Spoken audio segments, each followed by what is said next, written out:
Down to my right, we're going down.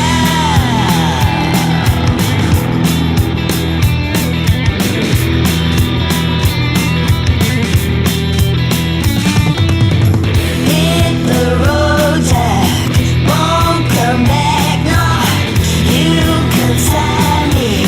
With a devil in my hand, now here's to the cheaters. Hey, hey, hey, all the critics on land, this one's on me. Hey, oh yeah, that's right. Gotta hit you to my left, down to my right, we're going down.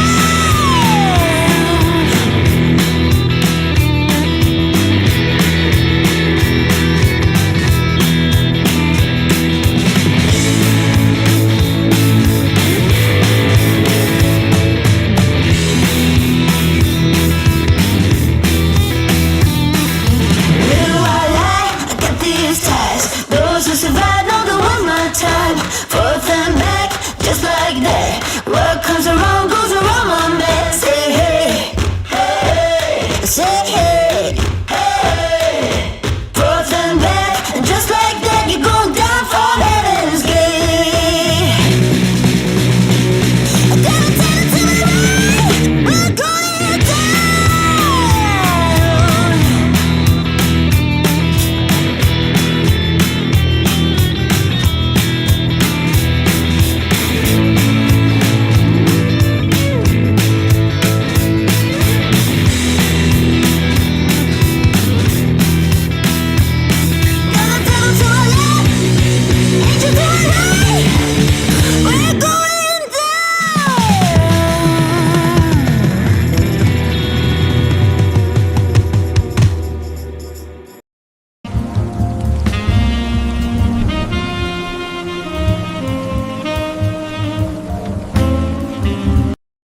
Target acquired.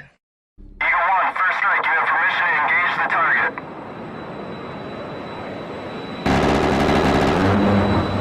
Warning: the following video contains explicit language which may be offensive to some viewers or inappropriate for children. The content within this video is intended for mature audiences only. All right, welcome in everybody. We are going to have a great time tonight, whether we like it or not. Now, I am waiting on Martae. He is running a little behind. The other fellow is on his way. I do have Bumpkin backstage as soon as he cams up and lets me know he's back there. I'll add him back in.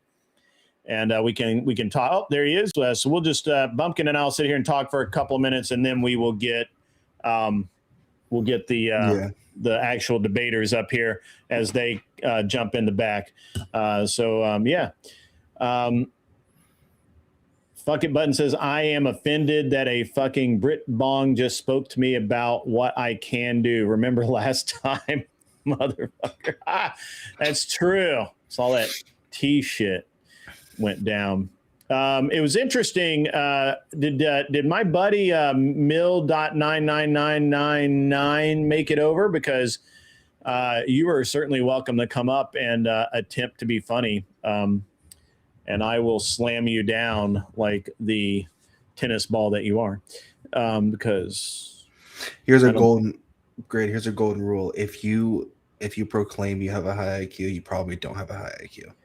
Right. Well, I'm going to be honest. I did miss genius by 2 points. But that was when I was in 7th grade. So maybe now it'd be a little different. But I will admit that as a youngster, I did not make genius level IQ. Missed it by 2 points. It happens. To the best of us. But yeah, anyway, that's why I'm always willing when somebody's like, oh, you don't have a high IQ. And I'm like, I will bet you. Because I know the averages on how many people actually have genius level IQ. So it would be rare. It'd be rare for someone who is challenging me on IQ to actually be a genius level IQ. So, yeah. Yeah, no, they don't it's very rare. People don't understand how IQ works. Yep. Everyone thinks that Yeah. So anyway, yeah, gun stuff. I have a new show called Gun Prattle. I've been equipping myself for it. I've got the drone. And it's just ridiculously. It will follow me around the house. Like it's got auto avoidance on it. Like I was hiding behind a kind of a plant earlier, and it went over and down and was just right there. So it was it's pretty cool.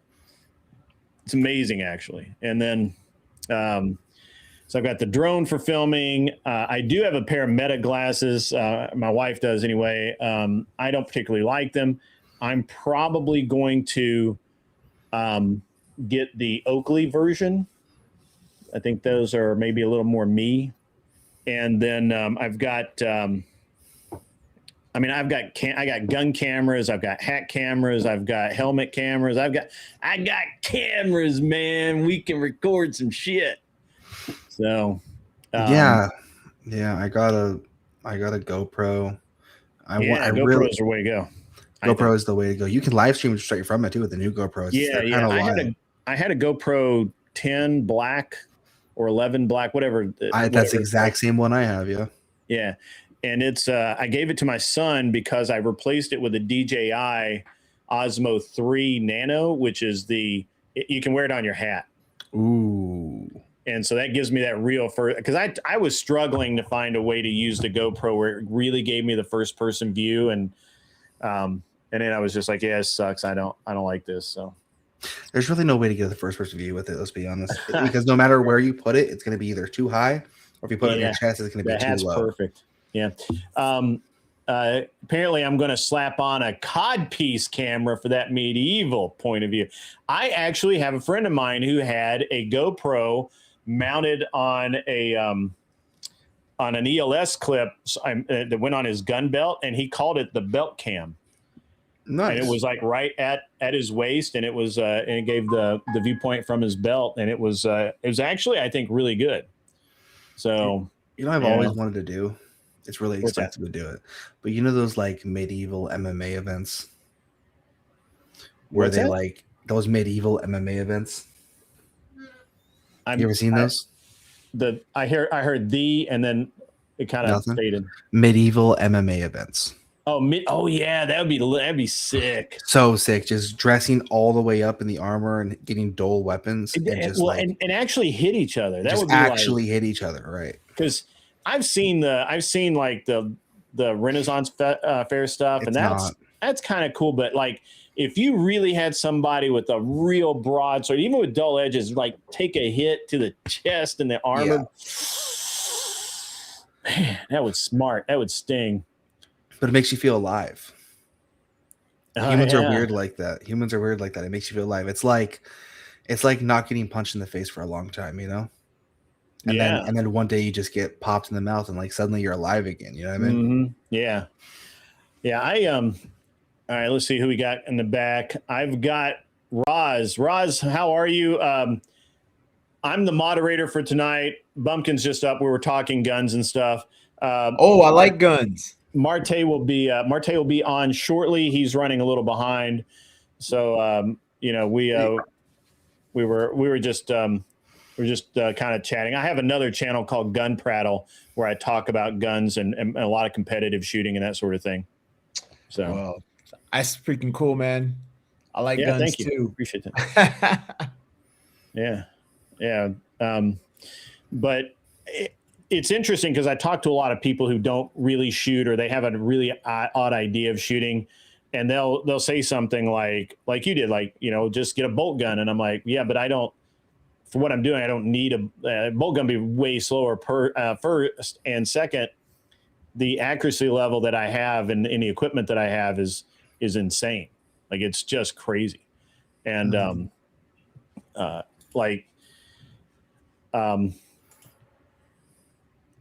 with my hand loads on the clock after running, I've hit standing offhand at 500 yards with AR.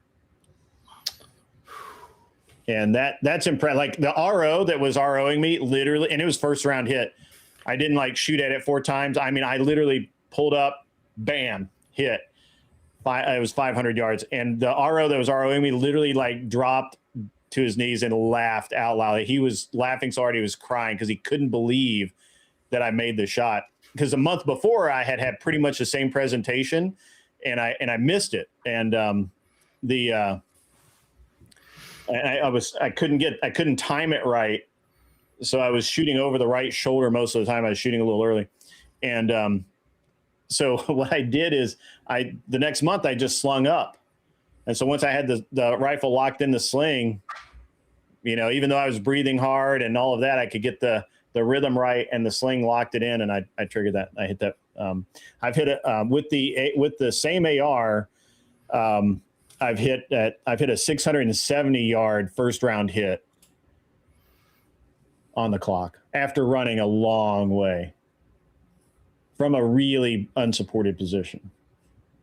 So, but I mean, I do this, right? Like this is like one of the drills on the very stage where I hit the 670 target. We started that stage by, you would be standing with your rifle at its lowest magnification.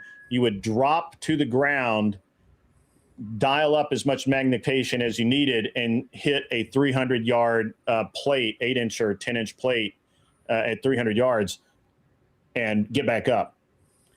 And you were timed on that, and you had to do it 3 times. So you're basically doing burpees with a gun, shooting a 300 yard target. That's crazy. With having to adjust the magnification each time, right? And this is hard. This is hard. This is not easy. And then and the actual stage, once we did that, the pistol portion of the stage was we had to carry a dummy M2 machine gun, which is like 35 pounds, one-handed, and shoot targets. You had to go up a hill, over a hill, and back around, carrying this fake M2 machine gun while you're shooting pistol. And of course, you had to reload in there too, and all of that. And then I dumped the M2, then you loaded the rifle and got down.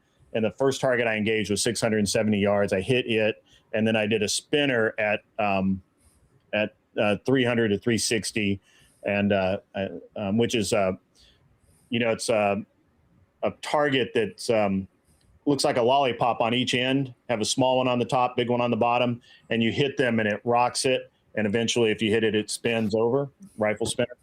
And I got the rifle spinner, and I got the two small plates before I timed out.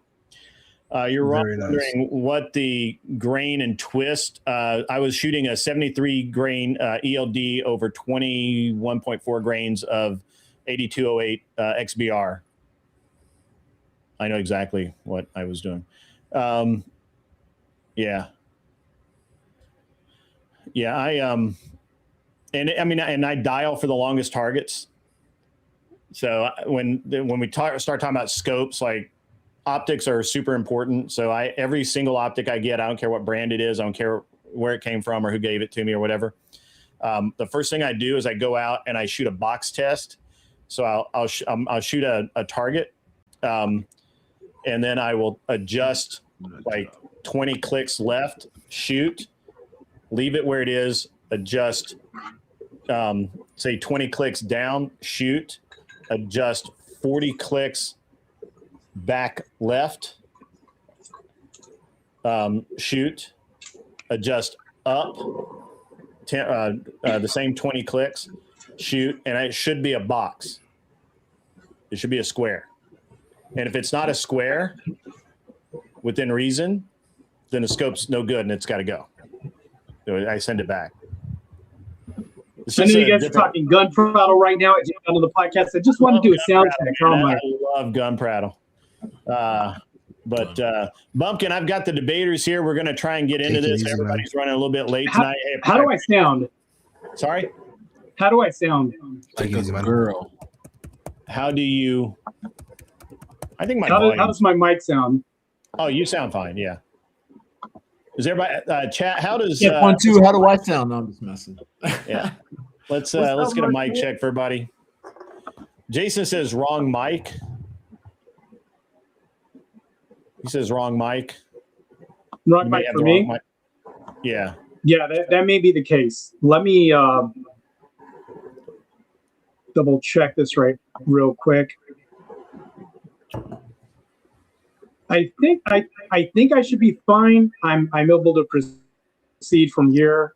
I think we should be fine right here.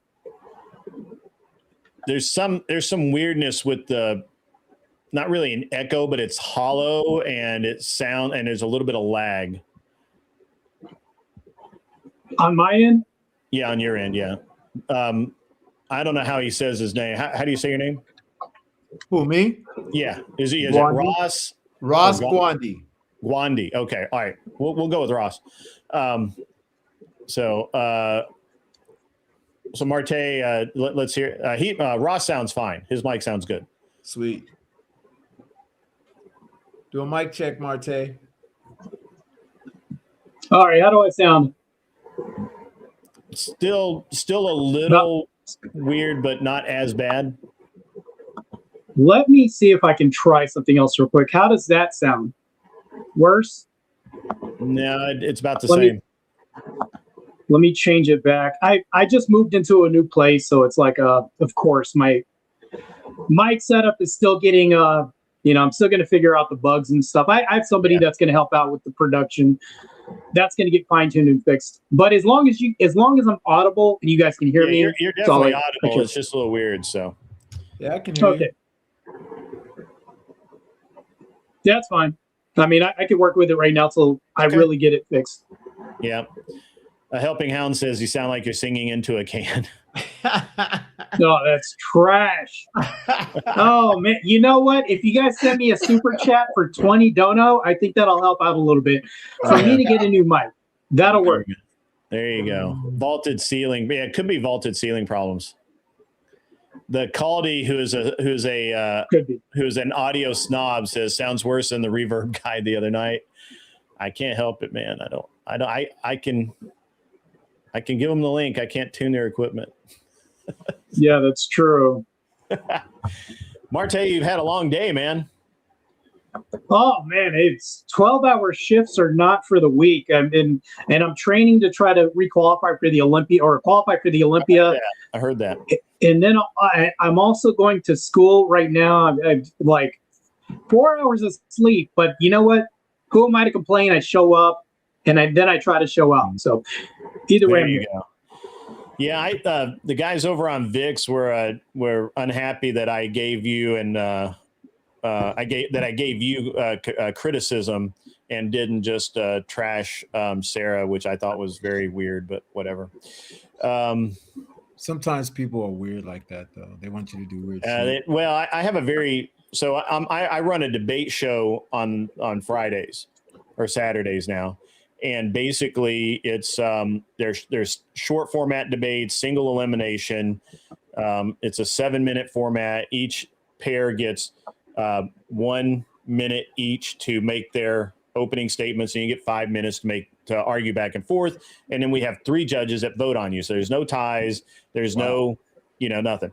And Martae and Sarah went at it last night, and I thought it was a good debate. I thought that Sarah made some mistakes. I thought Martae did not do as good as he normally does, and I let the judges say their piece, and then I said my piece, and I'm like, I'm pretty good at analyzing these debates, and Martae hasn't come to me and said, hey, I think you were just way off, which he's welcome to privately, Well, here's the thing I'll say. I think that was one of my worst performances I've ever had, and I've even said that outwardly. I said, hey, listen, that was not my best material, but I pulled off the W regardless. It's all that matters. Let's just be honest here. I did. I mean, it was. I was very honest and said that you're better than your performance last night. You did not. Performance last night. I'll even admit it was trash. That was trash last night for me. Yeah. Yeah, and anyway, so it was very interesting that people were unhappy with my analysis, but that's okay because I really don't give a shit. Yeah, right. There's always going to be somebody mad at you, bro. I'm very consistent with this. Ross, the way that I'm now Martae knows, he's been here before. You don't know me. So the way I will not interrupt you guys once we start, except if you start really over talking each other, I'm going to tell you to be quiet. If this platform does not allow me to mute you without you being able to unmute yourself. So if you go too hard, I'm going to just put you in the back. I'll bring you back up when everybody can talk again. But I'm not saying you guys will. I just have to give the speech to everybody. You're fine. You look like fine, upstanding gentlemen, but things can get heated, and we don't want it. Just a little bit of yelling at each other is fine. But if it's just goes too far, I've got to get it back under control. What's your guys' time format? What are you guys doing for intros, openings? I'll do like how does my mic sound now? That's way better. It's like a totally different mic.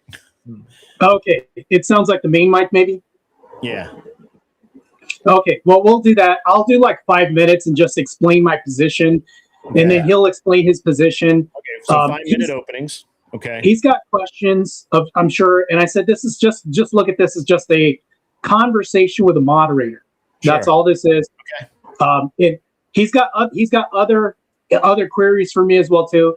He's definitely thinking that Trump's a racist right now and all this, and I'm not going to get into that, Guandi. I know you want to get into that. We're not going to do that. Black coon stuff. Let's try to. I know I'm being called a coon all over Facebook right now, but let's try to stay on topic with this Muslim thing right now. I know you want to call me a coon, and I can actually defend the fact that I'm not one. I don't operate like that, boss. Oh, okay, I'm just saying. I introduce myself when that time comes, man.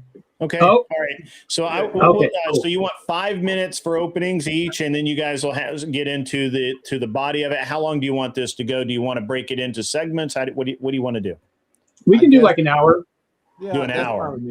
Do an hour. Okay. Yeah. All right. So I hope that both of you guys remember TOS.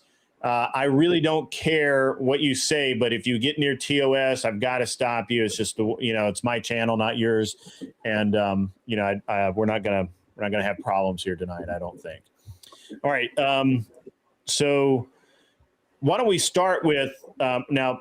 Obviously, most of the audience I think knows Martae, but we'll let Ross go first. Introduce yourself. Tell everybody where we can find you, what your overall viewpoints are, and then we'll do the openings in a minute. Okay, so you don't have to get into the actual subject yet. Oh, okay, cool. So for everybody out there, my name is Ross. I go by Ross Guandi, and basically I'm down in Tucson, Arizona, and I have known Martae for. Fuck, how long, Martae? I've known you for got to been over 20 years now, right? Well, I mean, I dated your sister. So yeah, way back in the fucking day, right?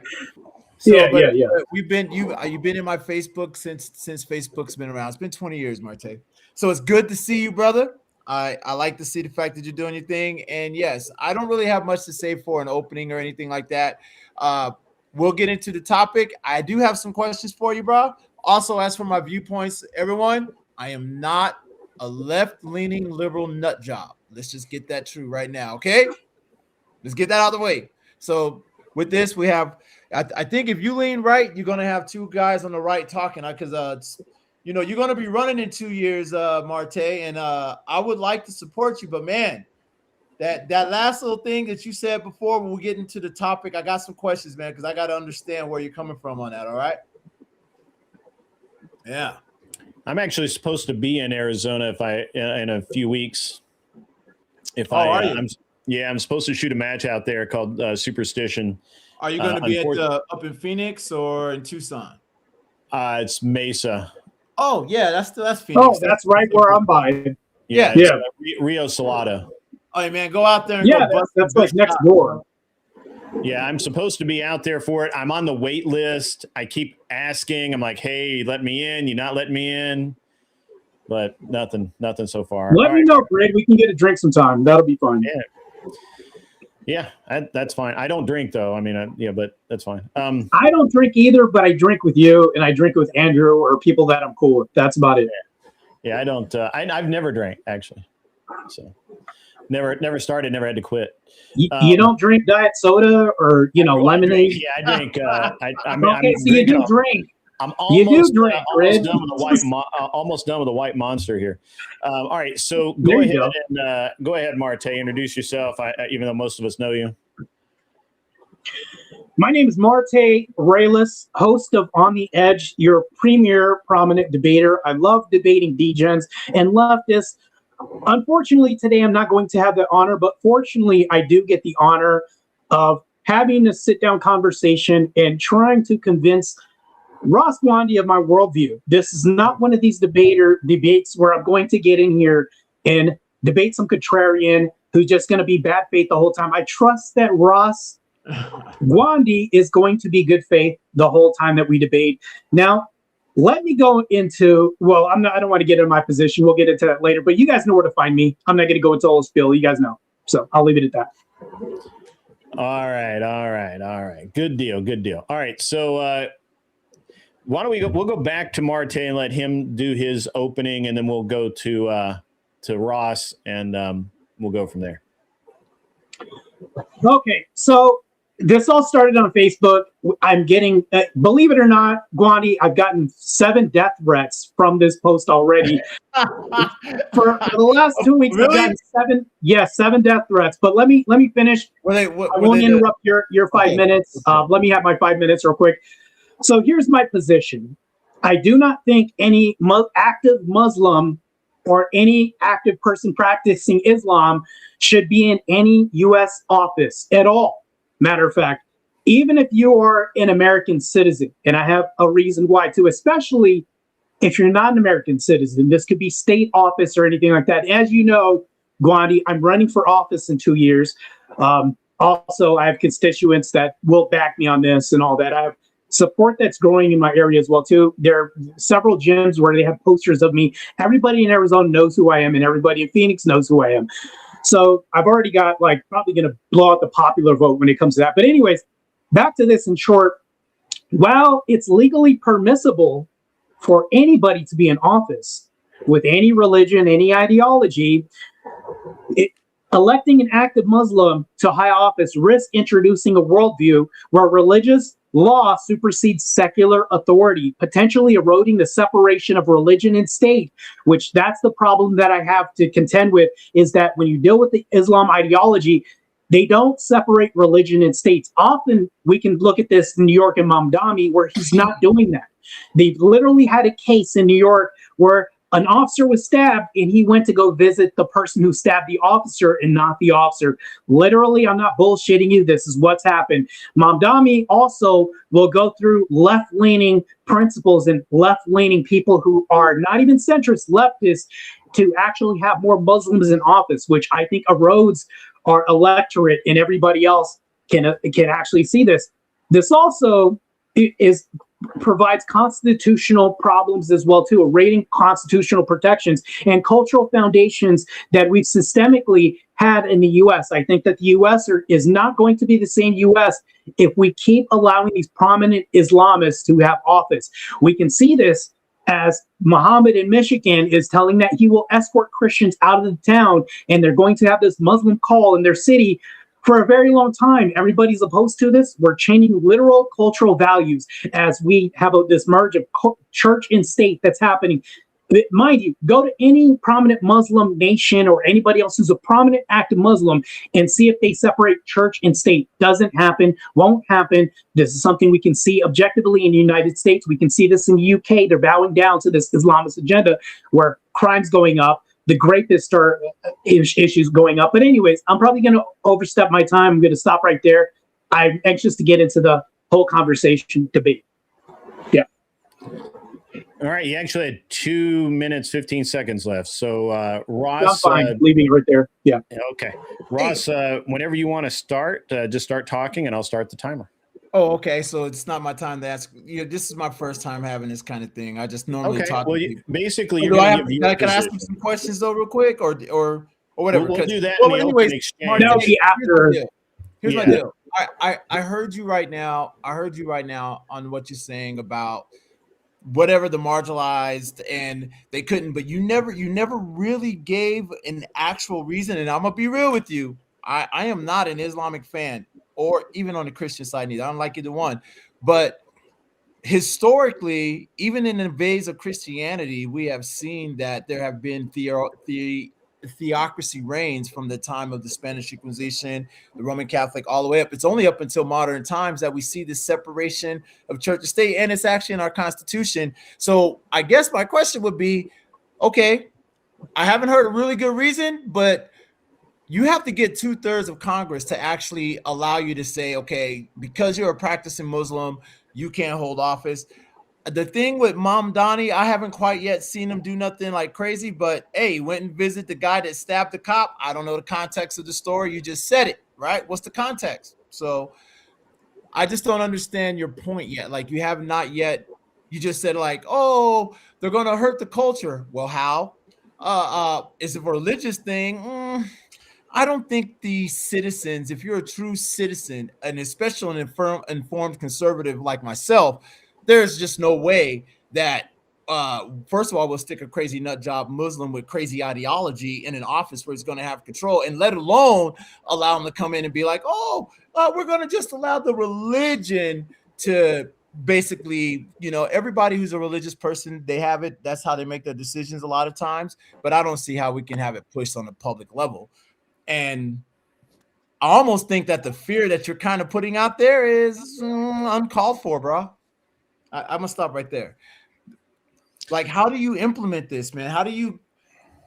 What is it let's do a specific, one specific.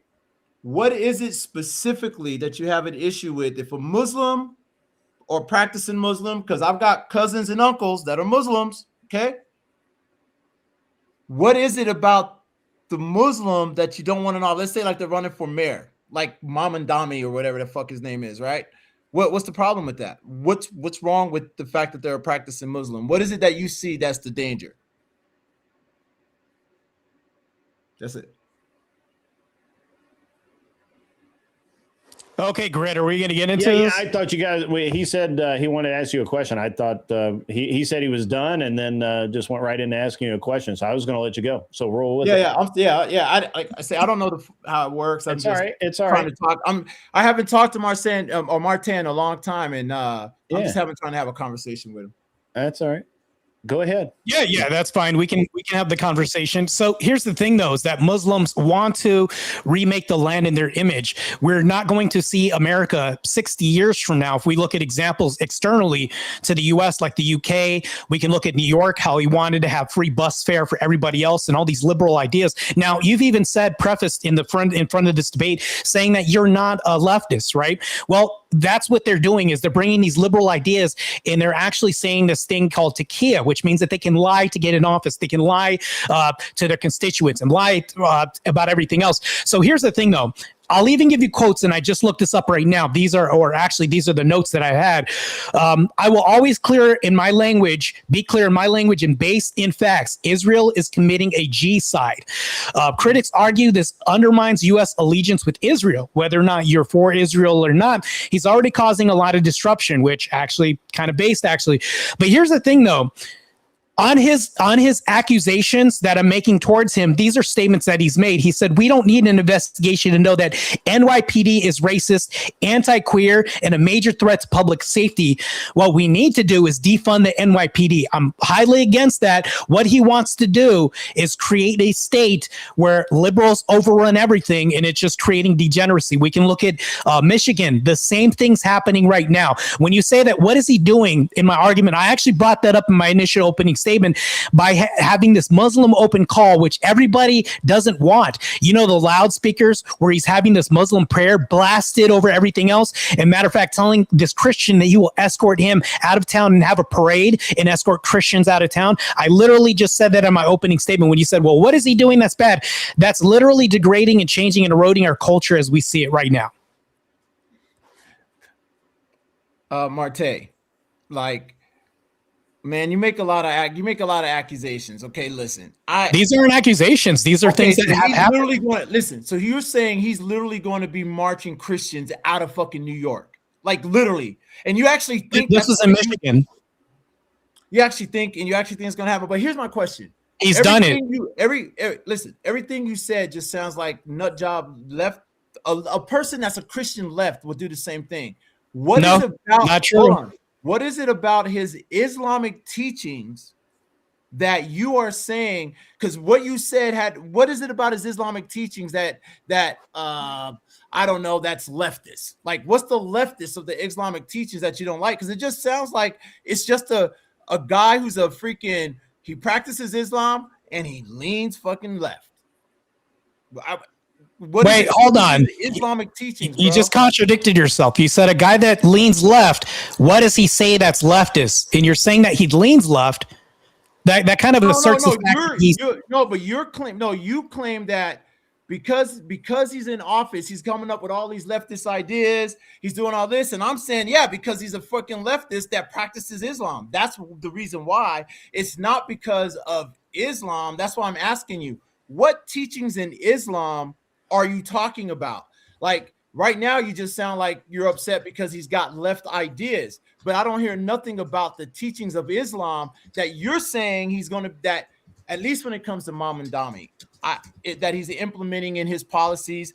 I don't know. Or if you're saying in general, any Muslim that's getting in office is implementing their own Islamic policies. Like you said, I wanted to know, what is a Muslim image, as you put it, because I don't know what that is yet, when you say that's going to be the world view. And then I will say this, at least about the Muslims that I know, at least like my uncles and some of my cousins who practice Islam, they are not left-leaning. They are definitely conservatives, bro, in the sense of, we ain't doing this transgender crapola and all that other shit, right?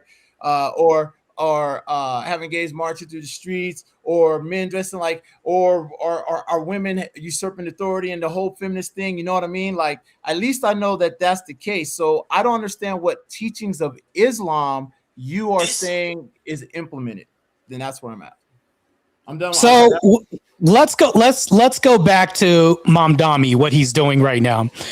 So he's destabilizing police and the control that they'll have in the city. He's saying that he wants to defund them. He also wants to weaken. He also wants to weaken constraints when it comes to immigration. He's also anti-ICE and immigration as well too, which is a main problem that we can see. So if we're going to have infiltration of Muslims in the country, which aren't even U.S. citizens, these are illegals as well too, we're also going to have a higher prominence of this too. So here's the reason why this is a whole agenda that's happening right now. Muslims will actually tell you that they'll want to vote liberal so that way they can have more power. While I can see that you could say Christians or anybody else wants to have more power, the problem with this is the conflation of church and state. That's the end goal. They want to be able to do this. If you look in their religion or anything else with the high prominence of Muslims in their country, there is no separation. It doesn't happen. If we think about this, you could say, well, it's a recent thing. I don't see a country where Christians are stoning people, but you can see a high prominence of Muslims stoning people in countries. And look at the UK. We can see this agenda happening right there, where people will literally quote, I hope he eats bacon, and getting locked up for this in the UK. Just because they can say Muslims should eat bacon, you can get locked up for that. That's where America's heading right now. We can see this actively happening in Michigan, where he literally told a Christian, we'll have a parade and march you out of town. When you say that this sounds like nut job stuff, this is actually things that he's said, and I can quote him on this. No, Martae, I said it sounds like nut job leftist stuff, because that's the kind of shit that they do, right? Like, but you still have not, everything you said is what a Christian left-winger would do. Not true. Well, you talked about the whole thing about like, oh, well, they want to have their religion. Listen, let's not talk about freaking Saudi Arabia and Yemen. We don't give a fuck about them. We're in the United States of America, and I am a citizen of the U.S. And in the U.S., there is no people that practice Islam, and I don't know what you mean. Maybe you're talking about Arabs. I don't know which race of people you're actually talking about, right? But it's not about race. Practice is people that and it's no difference. In fact, there's a major difference. We're talking about ideology, not race. You can go to jail, like in Europe. You said you can go to jail for saying, "Oh, I'm a feed of Muslim bacon," right? Well, goddamn, in the U.S., if I don't tell a man that he's a her, I can get my ass fired. I can get die. Bro, even yourself right now, because you that supports my argument. It's an ideology we don't want, right? Yeah, but that's coming out of a Christian left-wing mindset, bro. It's no. What I'm saying is, you're trying tell me where Christians are doing this in mass. You're trying to argue that it's because they are Muslims, but Christians do the exact same thing. And no, I'm trying to say, not true. Not for right-leaning conservative Christians, especially Orthodox Christians. We're not doing that.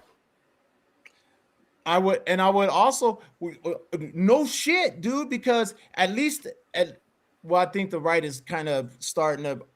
I'm not recognizing the right anymore, as I remember, as I am as a person that leans to the right. I don't recognize it. It seems like they have, like yourself, like you talking about no Muslim can serve in the U.S. in any U.S. thing, and I'm like, dude, that's like it's unconstitutional and is un-American, and I have not yet heard what teachings of Islam are you talking about? Because so far, I brought up Taqiyya. But so far, Martae, all you basically have described a left-wing person that practices Islam. That's it. No, Taqiyya is something that I brought up. You're glossing over Taqiyya. Can we at least reconcile this? Yeah. The fact that according to their ideology, they can lie to you on the premise of God, and not to mention this, but you must kill the infidels. You must kill the enemy. In Christian teachings and doctrine, we don't have this as a doctoral practice. But if you look at Muslims, they have this. It's self-evident in their teachings, and not to mention this, but they're exhibiting this also in the UK and everywhere else. Matter of fact, Grid, can I present a video during this debate? Yeah, man. Yeah, I just want to show a video real quick. Hold on real quick. Let me share this real quick. I just want to make, okay, there's a lot of these.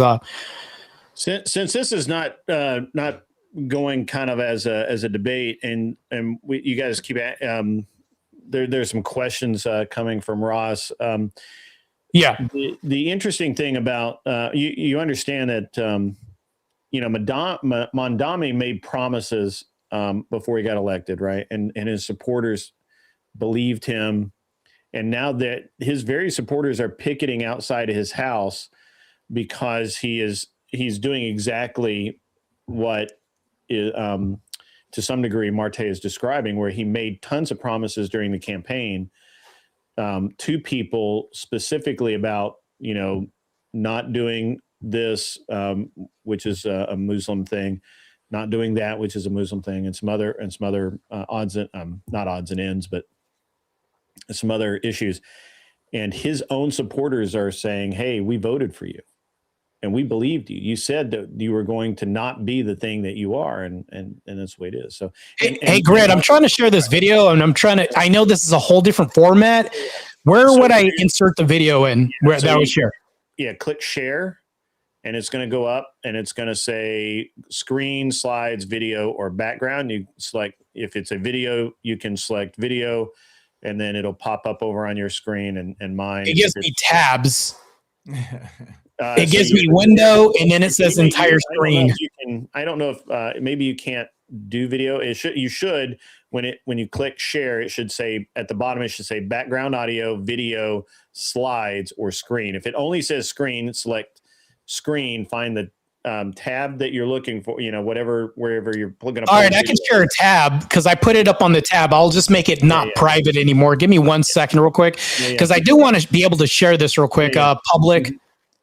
Sure. I made it public, and I'll share the screen to where everybody can see this real quick. And I just want to be able to show this.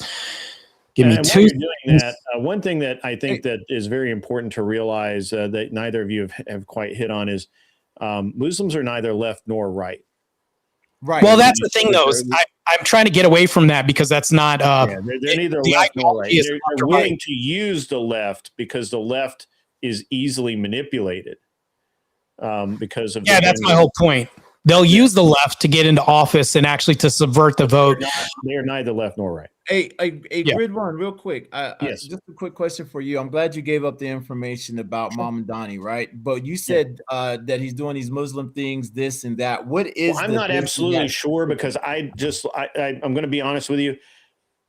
I don't pay a lot of attention to what's going on in New York City anymore because we don't have any real interest there currently. But my understanding is, and it's a very loose understanding, I'm sure you can find articles that'll tell you way more than I will.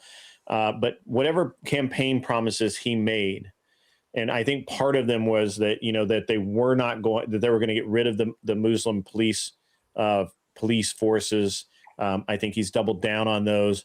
I think that he's actually trying to create Muslim only areas in the city, which is something he said in his campaign that he would not do. And aren't there already Muslim? Wait, when you say Muslim only areas, are you meaning this will be designated by people the that city. Practice Islam? No, are you not just talking about Arabs? You're talking about anybody who practices Islam. Yeah, and they would not be able. So, like, if there was all right, let's just say that they designate this 5 blocks as a Muslim area, right? A persecution-free zone, for example, and there was a Christian church in there, they would make the Christian church would have to move. But isn't that that sounds speculative to me? Hey, Grid, I sent you we actually have an example of that in America where they did that. Or are you speculating? Yes. No, hey, Grid, I sent you the video in the Discord. I got it. I'm getting it up now. Yeah. I'm very interested, guys. Please educate me on this because I just as a constitutionalist, I have a hard time landing on that because I lean on the Constitution. Sure. We can lean on the Constitution and actually have a good. Well, hold on. We can get in the Constitution. I'm a constitutional conservative, so I'll be glad me too.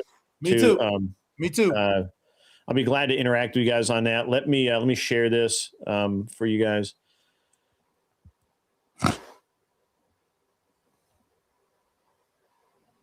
With sound. There we go. This is what they actually believe. When I was an extremist, Islamist, I would only vote left. Why is that? I saw them as very stupid. I would fear the conservatives because they come with principle. That's not someone they can brainwash. But the left, I know they have no values and no principles to begin with. I dare you to find one Islamic extremist that votes for Donald Trump. They'd give their vote to the leftist who wants to run around in pride parades. And Islamic extremists are against gays and homosexuals and transgenders, but they want the left to go and get busy with that. They want them go speak about the climate, go speak about abortion, go kill yourselves, go do that. What is the fundamentalist and jihadi agenda for America? The future of America has to be Muslim. Yeah. Hey. Oh, I'm sorry. That's all right. Gotcha. Martae, yes, and that guy right there, I don't even know if he's an American. Is that an American citizen, or is that some freaking nut job Muslim that's over there, or Arab that's over there on the other side of the pond? Let's say that he is on the other side of the pod. How would he be wrong about what he's saying? I actually don't. I'm not saying that what he's saying is anything that's wrong on that note or anything like that. But what I'm saying is, you actually believe that can happen in the U.S.? Yeah, we've seen examples of this wherever. A mainstream so-called Christian country. Yeah, Europe going to become Muslims all of a sudden. Was Europe a mainstream Muslim country before this infiltration? Was it what was it before this? Well, you do realize that when the Turks ruled over Europe, that they were Muslims, right? They practiced Islam. Correct, but what happened? They were all over Europe. They never left. But they never left. They have always been there. Correct, but when we've had this, the Queen, King, and all that, what was predominantly the thing in Europe? I'm talking about like even in modernity. Before this infiltration that happened. Oh, you're talking about the Christian doctrine, whether it was Lutheran or Protestant or whatever the fucking or whatever. Even before the Protestant Reformation, what was it? shortly before that. Christian. Well, you mean Caucasian? No, Christian. This isn't about race. We're talking about ideology. No. Well, I know it's not about race. We're talking about religious teachings that you say that the Muslims are bringing in, but I still haven't heard that portion of it, which ones they are. But yes, it was a Christian nation, and it's still Christian. It's not Muslim. And no, it's not. It's not going to be Christian very soon. It's not going to be Christian. It's becoming more Muslim. Matter of fact, like I've said, when you post something, it's gotten more. You mean more and more people are converting to Islam? Like, so here's the deal. No, hold on. I guess I would have to ask then, why is Christianity losing? Hold on, one point at a time, real quick. Yeah. I'm sorry to bring up the point, but my mind goes like that. Yeah. When you say more and more people converting to Islam, let's actually address this real quick. A lot of this is through weakened immigration borders and practices and a really loose stance on immigration. What's happened, though, is because of this infiltration, they're literally having rapists come in, people that are offing kids and raping other women at the time. Stabbings, killings have gone up en masse. They have such a weak, lax immigration border. And actually, I would say the enforcement on immigration has been so weakened to the point that now we have these Muslims come in that they don't want to have come in. And now they have somebody that's elected in office over there that's bastardizing Christian traditions, that's taking away all these other safeguards that we've had to safeguard society. Crime's gone up, rapists have gone up, lax immigration. We're allowing more people to come in and change the vote. When you have people come in, not through the righteous practice of immigration, through I would say documentation and all this, their votes actually go up. And that's what's going to happen in America when we allow these immigrants to come in and vote the way that they want to. The reason why I promoted the video and showed that on screen is because when they allow these immigrants to come in, they want them to vote left. And guess what's going to happen? You're no longer going to have the America shaped the way that you want to, because it's going to change our infrastructure, our culture, and everything else will follow suit. Europe is a great example of that. You keep making it as if it's a Muslim thing, bro. Listen, it is a Muslim thing. There's no way I can ever be convinced that people like myself and Grid One are going to all of a sudden start converting over to Islam, right? Like, no, it's not. That's not my argument. That's not my argument. Your argument was like all these immigrants are coming in. No. They like, you basically blamed that Muslims are raping and killing people, but guess what, bro? People freaking rape and kill people, bro. Oh, hold on real quick. Hold on. So, hey, listen, the guy for the purpose of TOS, can we say grape instead of the R word? I'm not done. The guy that shot up that Las Vegas country concert, that was a white Christian man. That wasn't my point is that regardless of whatever their religion is or whatever, he wasn't Christian. What? And then you said he wasn't Christian. But you also said in your statement that I don't know who you were talking about when you said, and they're doing all this Muslim things, and I don't know. Are you talking about Mamdani that was doing that? And what is it that he was doing that was a Muslim? So that's Muhammad. So here, back to what I was saying. Wait, Muhammad here in the United States? Yeah, Muhammad is in Michigan. Mamdani is in New York. Mamdani's in New York, and then Muhammad. What'd you say he did? Because I don't know the story. So back to this. Let's get back to this. The reason why I was telling you during your whole thing, we have rules of conduct on YouTube, like TOS. You can't say the RAPE word. We have to say grape. I know it sounds really stupid. You can actually say it. It just hurts the algorithm. And it'll hurt the algorithm a little bit. I don't want to hurt the algorithm. That's why I had to interrupt you a little bit. I usually don't interrupt people when they're even gish galloping sometimes. I want to interrupt something just to see if I can tone down the temperature of this just a hair. So yeah, go ahead. One of the things I think that both you guys are kind of talking at each other in this, and what I'm getting out of Ross is, like a lot of people, I don't think you really pay attention to a lot of these different things, or they're downplayed so much in mainstream media and most media, as a matter of fact, that you never get to see it. Like, you will never see some of this stuff. And it's like, just like people honestly believe, and I actually took pictures of them one time when I was in New York City, that there's no, Muslim police in New York City, and yet I literally took pictures of the car, right? Like it looks just like a New York City police car, except it's in, you know, most of the signage is in Arab or Arabic, and and it's literally the Muslim police, and while they're not actually enforcing Sharia law completely, they're definitely enforcing their community standards, which is actually against the law in the United States of America. What are well, we're talking about the changing and warping of culture and tradition, and that's what's going to happen. I think it's an example of. I'm giving you an example of that, and it's. And as far as the just, you know, again, because I don't want you guys to get in the weeds arguing data points. Christianity is the fastest growing faith on the planet, and as far as I know, Christianity is still the largest faith on the planet. The Muslim faith is growing, but those numbers are often warped because you have an entire country like Somalia, for example, where Sunni Muslim is the religion. There is no other religion. 99.9% of the people are Sunni Muslim.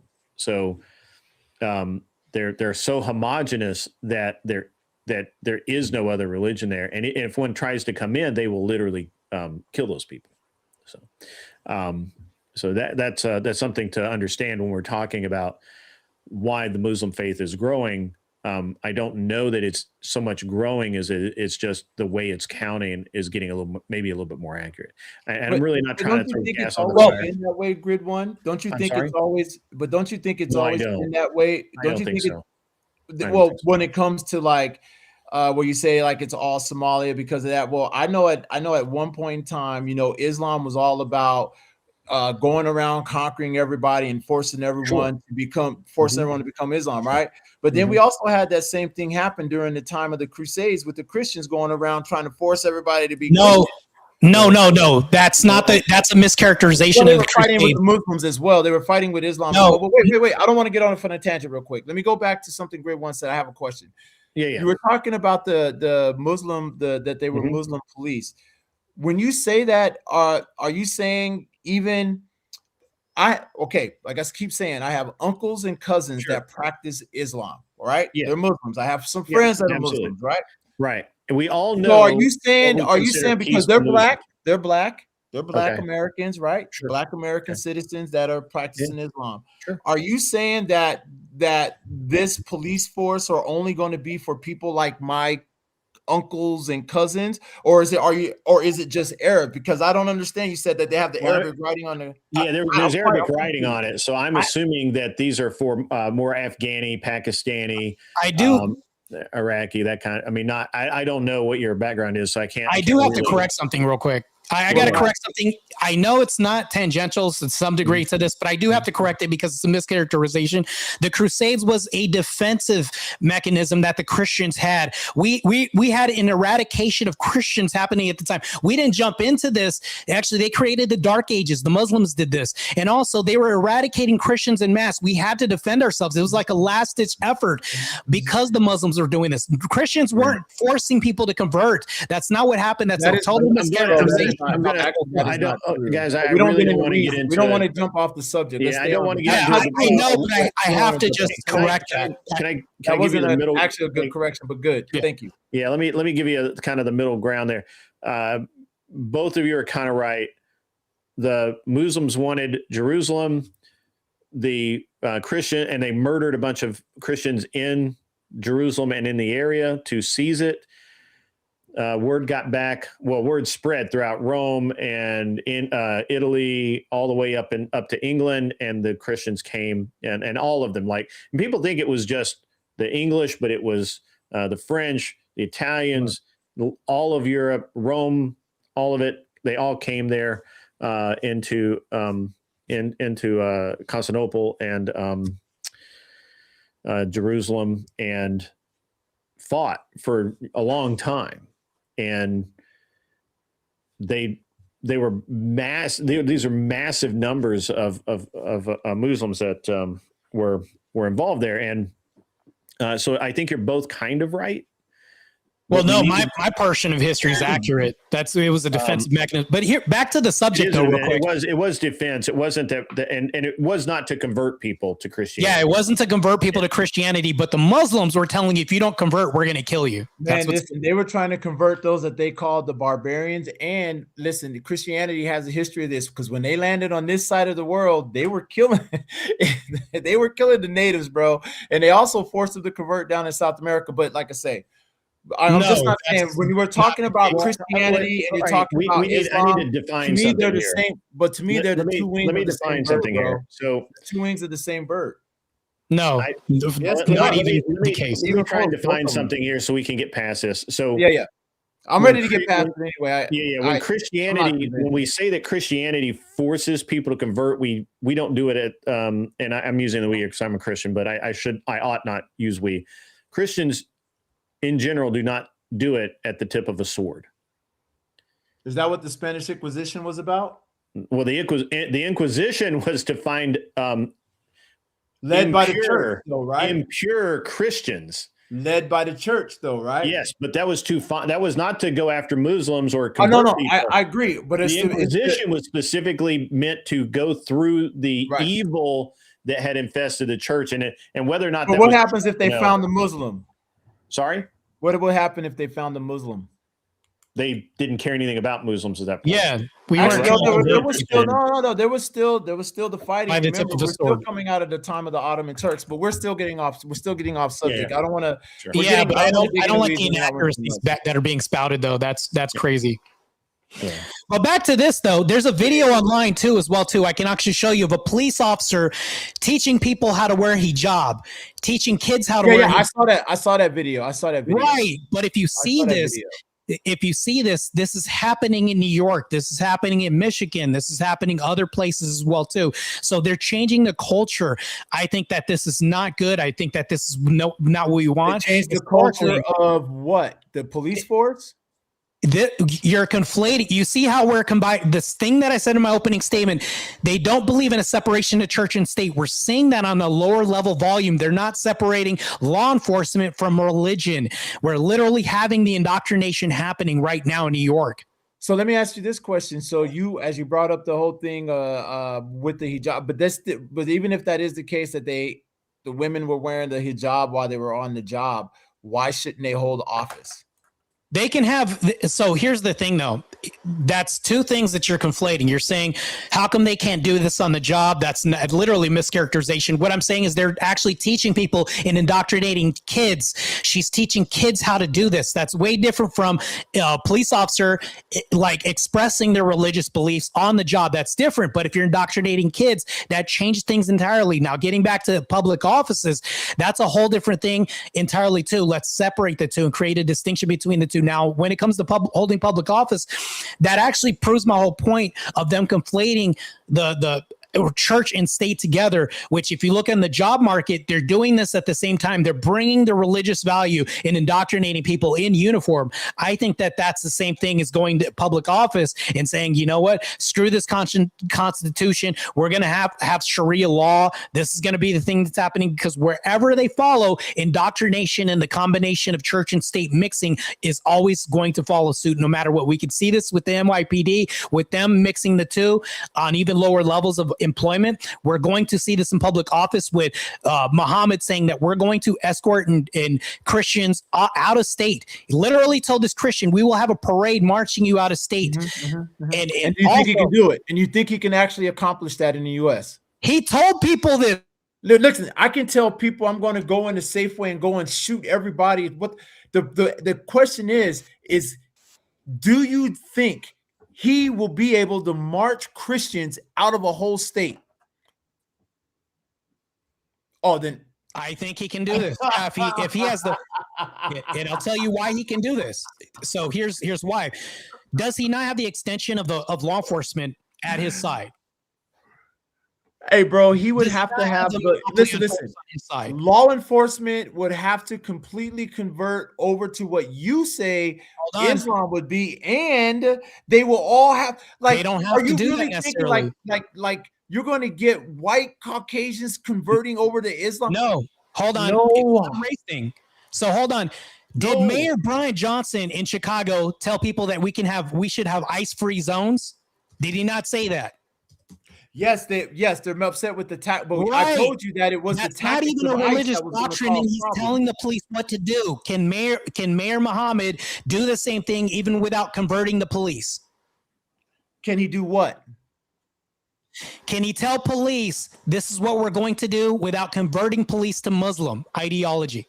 Well, the mayor does not control the police department. If I'm correct, it is the police chief, correct? Isn't that correct?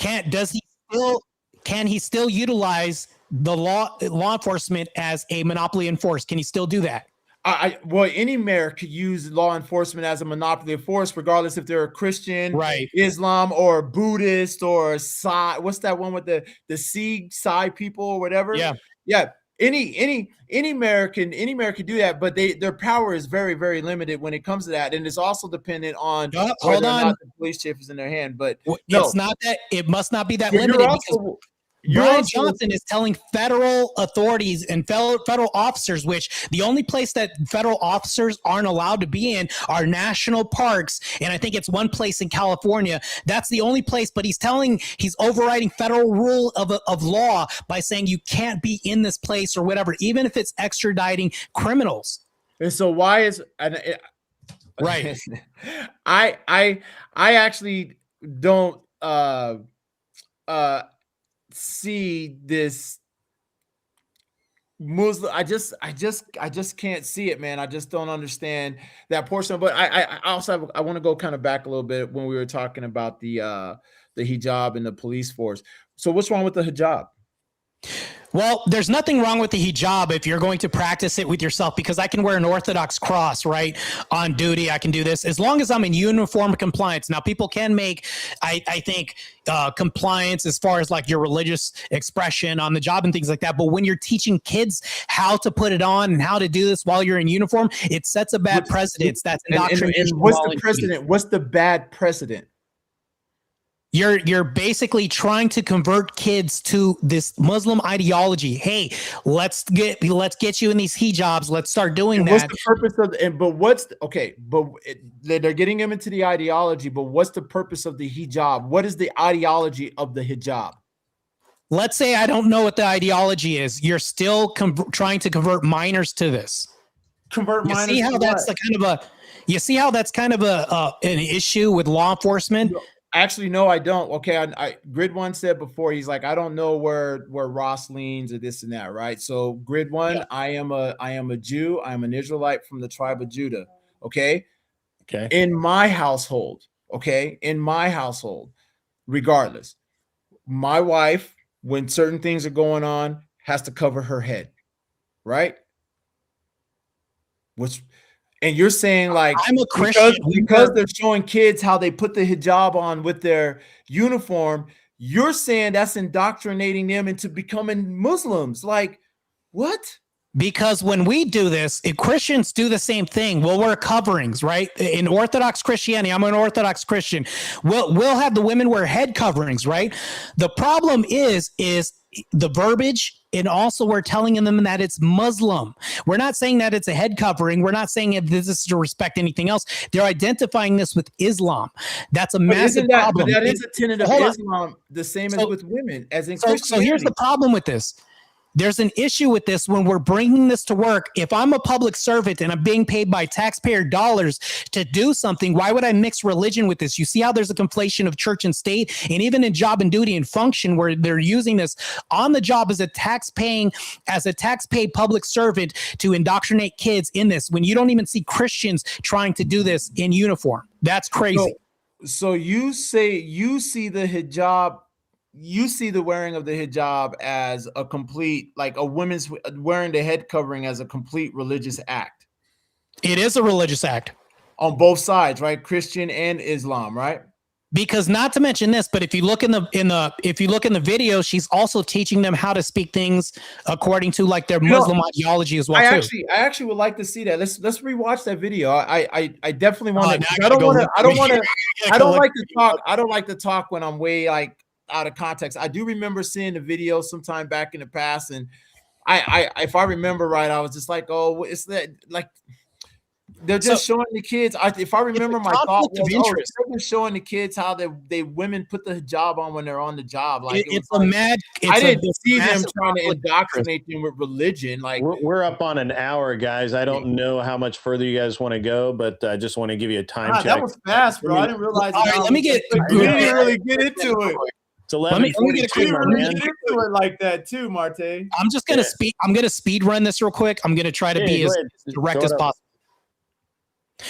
So Guandi, I think that it's a conflict of interest. I would never go to my job as an agent, which I was a federal agent. I would never go to my job as a federal agent and then say, hey, I need you guys to read the Bible. I need all these kids to read the Bible. We're going to read the Bible together while I'm in uniform. That would never happen. But it's wild that this is happening in New York right now. This is what only happened with Mamdani. This is indoctrination. And think about this. If we have this in public office, do you want the same person who's a mayor to start indoctrinating kids with their religion at the same time and mixing church and state together?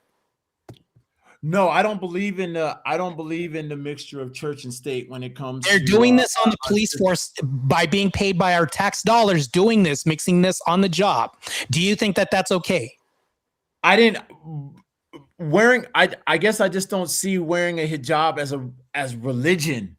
Like you're trying to say they're teaching these kids religion, and at least in the video I saw, I didn't hear religion coming out of nobody's mouth. I didn't hear nobody saying you got to praise Allah or anything like that. That's what I'm saying. You keep saying like all this stuff, but none of it had anything to do with actually Islamic teachings. Well, hold on. In the video, like you're saying in the video that was your religion. What the left does, bro.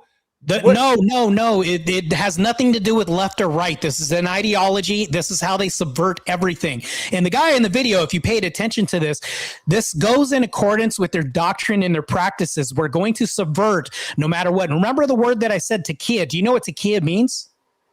No. Takia, actually, let's go look this up real quick. Because I want to do it justice. Give it some justice, Martae.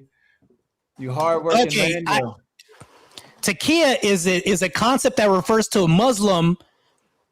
Hold on real quick. This is refers to a Muslim concealing their faith or religious identity to protect themselves. And this could be like to lying, concealing your belief. This could be through subversion. And this could also be to mask your real intentions as well, too. People lie, bro. So when it's a part of your religion, do you want that in public office? Listen, my Muslim family members don't freaking sit there and lie to me. Like I don't understand. I guess I don't understand because I actually deal with people who practice Islam, and what you're saying is not at least what I see. But then from your point of view, their whole being is lie. Everything about them, they're just lying to me.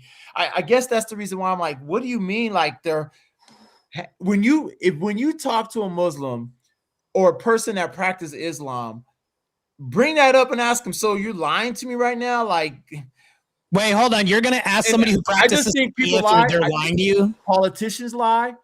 But hold on.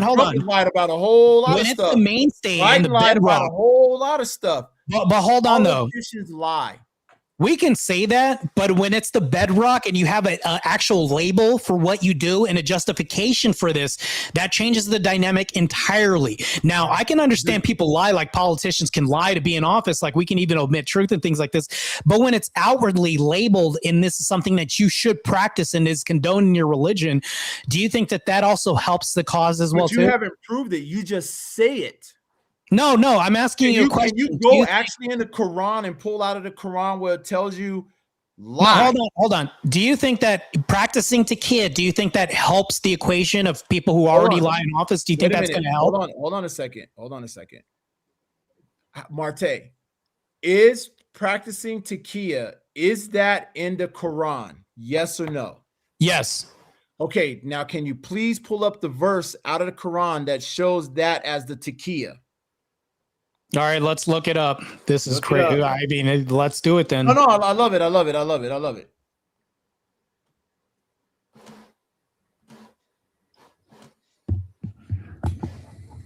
While we're waiting on that, because there's some like, I guess I would say, like, as a Jew, right? There are some Jewish, well, most of the Jewish people practice what's called the Talmud. They don't even really deal with the actual Torah like you and I and even Grid One deals with, right? But yet it's like the same thing, like the Taqiyya thing with Islam. It's not in, like, well, we'll see right now. Well, yeah, let me ask you something, Yes, Ross, because I while we're just waiting here. So have you been paying attention to what's going on in England, the UK? I think one of the last things I saw in the UK, I think I saw a parliament debate. I do think it was about the women wearing a hijab. I think I saw a debate one time about them wearing a hijab at Parliament, but it was a while ago. But yeah, so inform me, my friend. And look, don't quote me on this. I haven't really paid attention to a ton of the British laws. However, I do know that in England you can be arrested,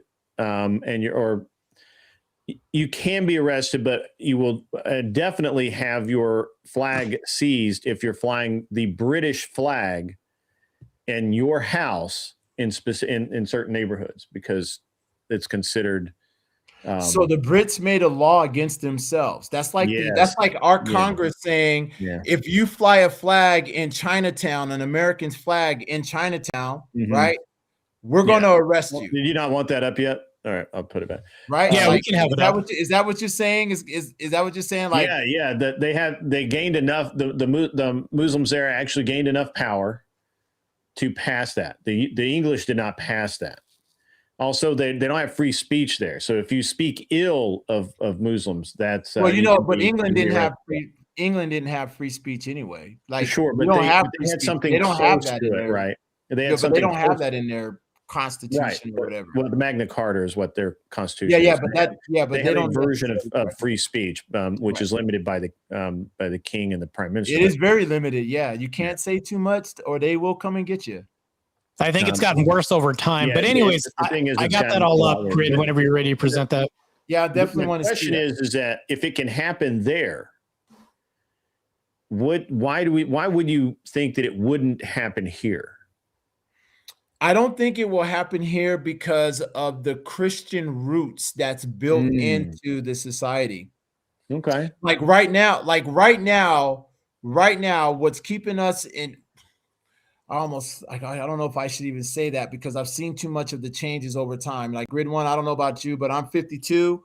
I don't know how old you are, but there was a point in time where we didn't really see like this whole thing with boys trying to be girls and stuff. So for me, I don't even necessarily see it as a religious thing for me. For me, the societal changes that's going on is, one, I feel that the right is forgetting about the Constitution, like you, Martae, and two, I see that the left. I see that the left. I'm not done yet, and then you can speak. And then two, I see that it's not Islam or a Buddhist or this. It is a left-leaning thing, dude. The liberals are the ones that we are fighting against. I just don't see us. I just don't see like the country turning Muslim. I don't see the country turning Islam. I disagree with you there, but I agree with you that the left are the useful idiots being used by the Muslims. They say so themselves. Yeah. I don't disagree with you about that it's hard to see where this would happen, and yet it's happened in other countries that you would think it would not happen. France, Germany to some degree, and now England.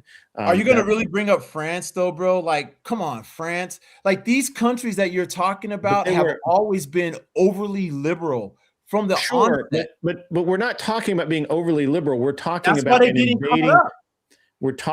invading group of people, like the to some degree the Somalis, but mostly Syrians, Pakistani, Afghanistani. These people came in. Well, they're Arabs. Yeah, they're Arabs. Yeah, sure. Well, who do you think is in Minnesota right now? They're Somalis, right? North Africa. Yeah, they're Africans. Yeah, North African. Yeah. Yeah, Africans. They're not Arabs. But we consider Egyptian more or less Arab, correct? And Somalia is right next to Egypt. Well, the Egyptians are Arabs. They're not the original Egyptians. The original Egyptians were black people like me. Remember, Egypt was conquered. Egypt was conquered by the Arabs. That's the reason why they're there. About 1,000 years ago. That's the reason why they're there, bro. Like, the original Egyptians were. They're actually the Sudanese, to be real with you. Well, I don't want to get into history, but But they're actually the Sudanese because I thought that I can't correct the history. Yeah, I thought Egypt was ruled by. Well, first of all, they were ruled for a long time by the descendants of Alexander the Great. So we don't know who was there originally because he killed everybody. But before that, it was the pharaohs, and they were obviously Arab, and they did not settle that land. They were there, and the black, and I'm using that term as gently as I can here. The black people that most people think about as being African were the Nubians, who came from the south of Africa up and followed the River Nile up when it was a fertile river, and traded with the Egyptian cities of Cairo and whatnot. But we don't need to get into ancient history here. Hey man, you sound like you know a lot about history. I would love to be able to sit down and just have a good. I'm a history buff too. So sure. I like history as well. I'm 55 by the way. Well. I got you by a couple of years. So, yeah. I'm well preserved. Okay. I don't look 50. I get it all the time. It's okay.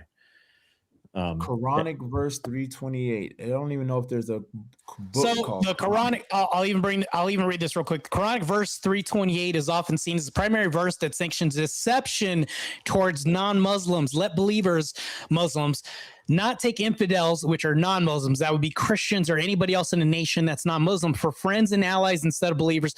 Whoever does this shall have no relationship left with God unless you guard yourselves against them, taking precautions. Yes, they can use deception. This is in practice, and this is also 328. Yeah. That basically what they're saying is don't be friends with the unbelievers. No, this says that you're okay. This leans towards deception towards them. It sanctions deception, meaning you can lie to these people. This is Taqiyya at its base principle right here. Right. So let the believers for friends and allies instead of believers. Whoever so does also shall have a relationship left with God. So that verse in 328 is basically saying don't be friends with believers. No, it's talking about the deception there. And actually, let's dive into this real quick. Let's scroll down real quick. Regarding this, another prime authority on the Quran writes, whoever at a time or place fears evil may protect himself through outward show. As proof of this, he quotes Muhammad's close companion, Abu Dara, who said, let us grin in the face of people while our hearts curse them. That's deception. Yeah. You get what the verse is saying, right? You literally lie to people to their faces. Yeah, bro. Right there. You're still talking about the 328, the Quran 328? Yeah. So you can bear false testimony, for example, by bowing down and worshiping idols and crosses. All of this can be through false testimony. By bowing down to a cross. Gentlemen. So the Muslim would bow down to the cross and practice. Well, they already practice idolatry anyway. So it's right, but they can lie to you. They're able to lie to you, and they use this through deception as well. It's not immoral to lie to an unbeliever. Gentlemen, it's midnight. Okay, here. Oh, it is. Yeah. You guys, like I said, time goes. It flies by. I didn't realize. And we so if you guys want to have some close, kind of wrap it up and end on a good note, that'd be great. I feel like we didn't get too much headway, normally I'd be totally willing to go longer, but first of all, it is Sunday night. I do have to get up in the morning. I don't normally even stream on Sunday. I gotta drive. So I'm going to catch hell a little bit from my family, but that's okay. I am the patriarch, so I don't catch too much hell. Yeah, I'm headed to Vegas myself, so it is what it is, man. We got to get it in. Yeah. So if you guys just want to kind of wrap up, and this was a pretty good exchange. I think you guys traveled a lot through time space. So maybe next time, maybe do this again with some boiled down points, and maybe, because I think it'd be a really good discussion for you too. So anyway, go ahead, and I'm going to let Martae let off, so I'm going to let him lead off and give Ross last word, if that's cool with you guys. That's fine. So, okay, I'll end in saying this, though. I've already demonstrated that Takia is imbued in the practice of lying, right? We can say that that's not a moral thing of lying to people who are non-believers. But here's the thing, though. Christians, even Orthodox, we don't do that. Matter of fact, we are told to deny Christ all the time. Guess what we're going to do? Even when it comes down to our life, we have martyrs in our religion, matter of fact. But the martyrs of Islam are totally different, right? They can lie to you to spare their lives. They can deny Allah and do all this other stuff just to survive. Christians, even Orthodox Christians, aren't going to deny Christ in the face of doing this. Meanwhile, I can put my hand on the Bible and be honest and tell the truth. Meanwhile, if you do the same thing for a Muslim, they're literally going to lie to their enemies and to their opponents. They're going to do that. But if you have an Orthodox Christian, they're going to be more honest than the latter. Now, here's the thing, though. If we see what we see at Dearborn, Michigan, and they're going to change the laws, and they change the laws to where they have had this outcry of a prayer through loudspeakers the whole time, and people who are Michigan residents have complained about this, and you're outwardly going to say, I will march you out of town in front of everybody else and provide a demonstration. If he's able to change laws in jurisdictions and practices doing this, and city ordinances have hopefully been changed, what's to stop him from changing the Constitution? The Constitution has also been ratified. If they've done this on a smaller state scale, they can also do this in further, I would say, even in a grander scale too, if you let this predominant ideology infiltrate our nation. We've seen an example of what's happened in the UK that can infiltrate the subversion that the guy was talking about through leftist, liberal, useful idiots. They can use this to subvert our system so that they can gain power and have this ideology be the mainstay. They have blasphemy laws that they have in the UK. Literally, that's a blasphemy law that Grid brought up. They don't have the freedom of speech in the way that we want it. Like, of course, we have the Magna Carta, but this is leaning towards the Muslim ideology that we do not want in office. Like, literally, we've heard a guy, Manar, say you can only buy bacon in this side of town, and then that's it. I'll have you guys. Like, they're literally outspoken about this. And then not to mention this, but think about this. The practice of Sharia law would be hopefully accepted by the guy who's in office. This would literally be leaning, because think about this. Culture is downstream from theology. That's something that I've heard a great man say, and I totally believe that. The man who's informed his law, the decisions for law, would be informed through his ideology, and that's what would happen. We see this in Michigan with the public outcry. We see this in Mandami trying to get liberal people, even the trans person, by his side to indoctrinate the masses. I think this is bad. We don't see Christians doing this in a grand scale to the degree they're doing this, which this is harmful as well, too. And I can demonstrate that through a later debate if you want to have this. But as far as Christianity, I don't see the harm. There's no bad. There's no Christians getting stoning people. But if we look at anywhere else that's predominantly Muslim, they're getting stoned, beheaded, everybody else by Muslims. And if we have that in this nation, I think that sets a bad precedence for our future, especially if they're indoctrinating our youth to wear hijabs and everything else. I think that's hopefully bad. That's bad. Sure, this is just a stone's throw from Sharia law. That's all I see. This mixing of church and state is bad. I don't agree with this. I think that we should have a nation where people can make free will and decisions. That's not what's going to happen if we have a predominant Muslim nation for our kids, and it's going to jeopardize our nation as a whole, culturally and tradition-wise. We're going to destabilize and erode everything. All right. Okay, listen, okay. I'm coming in real quick so we can hurry up and get out of here. Listen, Martae, the fact that you actually do believe that they're going to, the Muslims in the United States are going to be able to come in and get 2/3 of Congress to ratify the Constitution, to get rid of free speech, to get rid of the things in the Constitution. Like, bro, listen, that is so far out there. There's just this country is built on Christian foundations. We have more Christians in this country that are not going to convert over to Islam. So.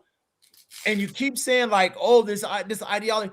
I don't understand what ideology you talk to. Okay, so they can lie about their faith. Hey, guess what? That Quranic scripture basically said don't trust the fucking unbelievers. It didn't say lie to them. It said don't trust them.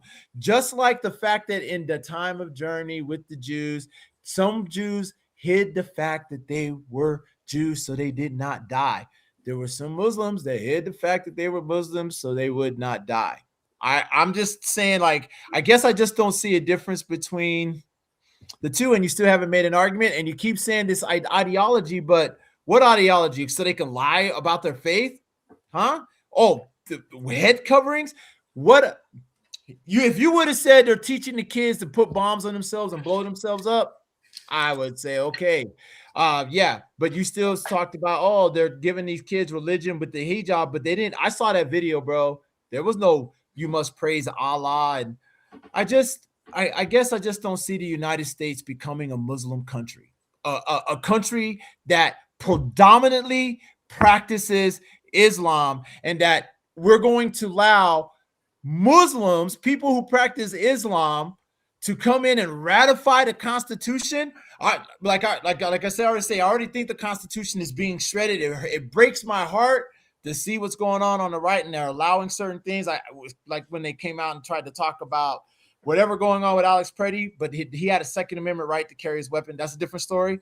But to come out and even speak against that, and I see that that's the eroding that's going on the inside, and it's the left that's doing it. I'm not. The country's never going to become a Muslim country, dude.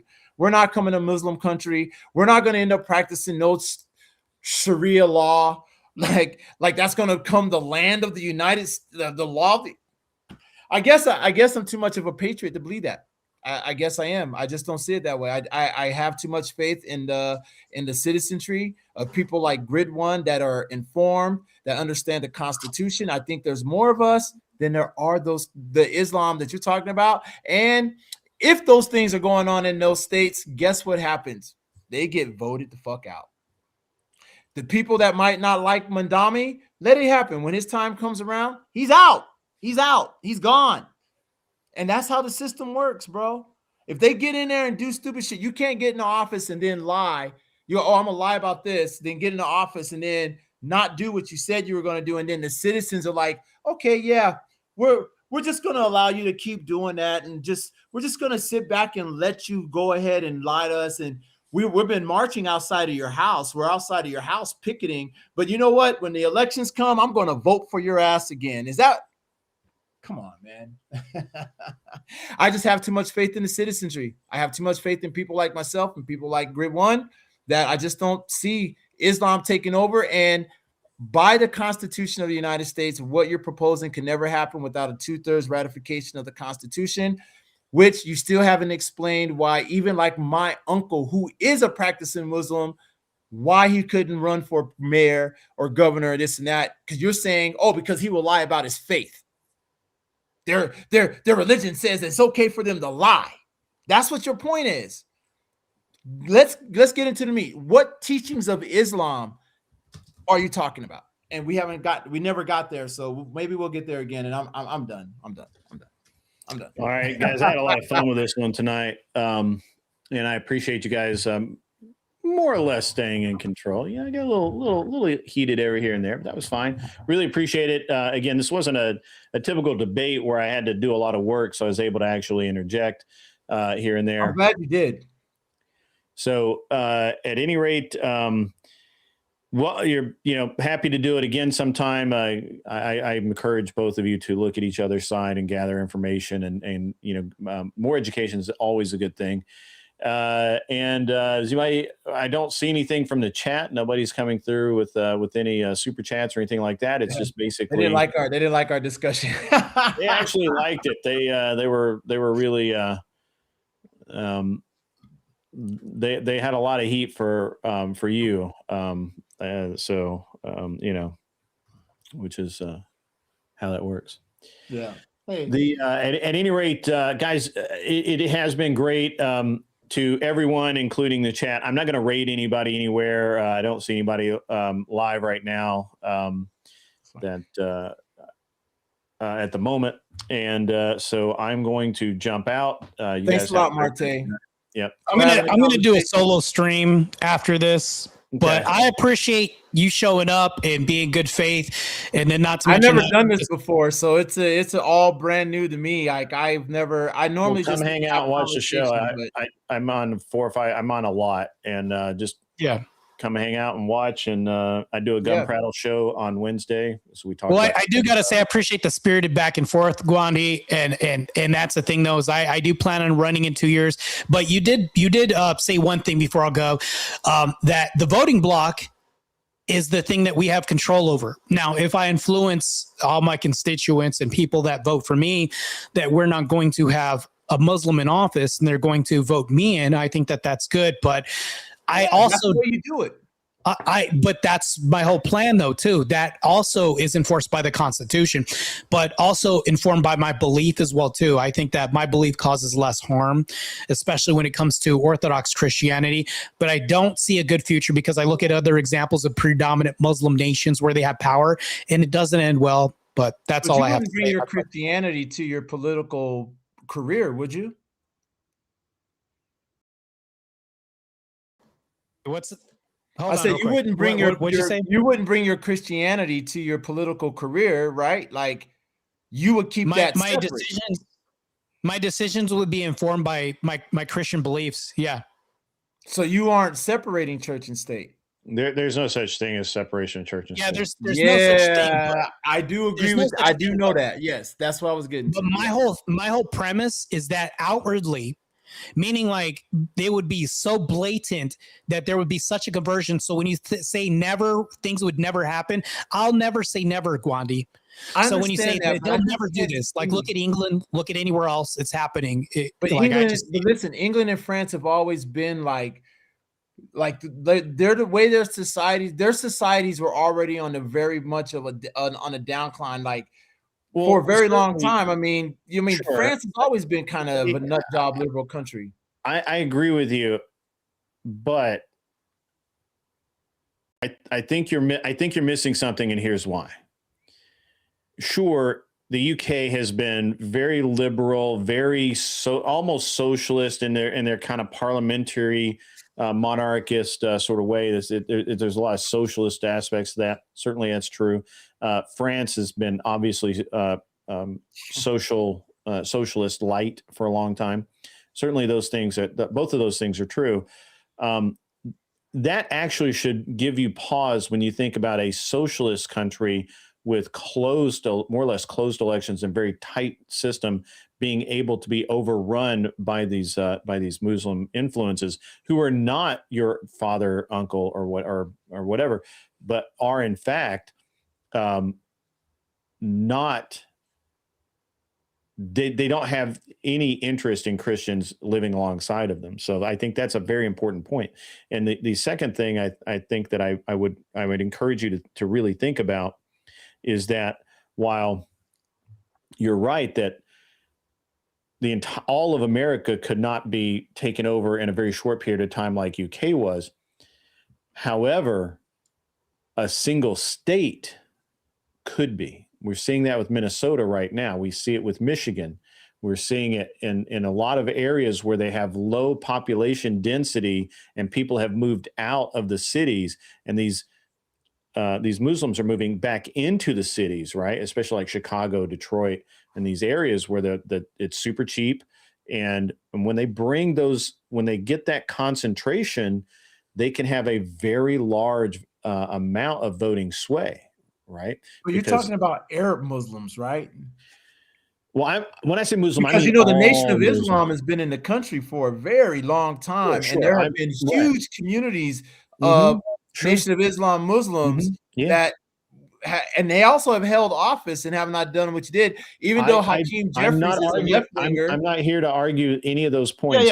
I'm simply even though Hakeem Jeffries is a left winger, I haven't seen Hakeem Jeffries bring Quranic teachings into the Congress. But he's a Muslim, right? Well, I don't know. And Hakeem Jeffries is. He's a Muslim. Hold on. Yeah, he's a Muslim.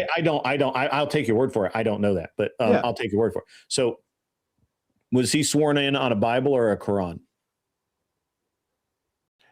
I don't even know if they even do that anymore. Because I know they stopped swearing on the Bible in the court, so I don't even know if they swear on the Bible or anything like that anymore. Mandami was sworn in New York City on a Quran. Yeah. Yeah. If that's the case, and that's how they do it. But like I don't know if that's like prominent in all states. I mean, because if there was a Christian that became mayor, he would swear on the Bible, correct? I don't really want to get too deep into this, but I have the information. Hakeem Jeffrey swore in on a Bible. You can Google this right now. I just looked it up. But he's Muslim though too, right? He's swearing on a Bible. Yeah, sure. So here's I want to, and I don't want to spend a lot of time on this, but I just have to pursue this line. So,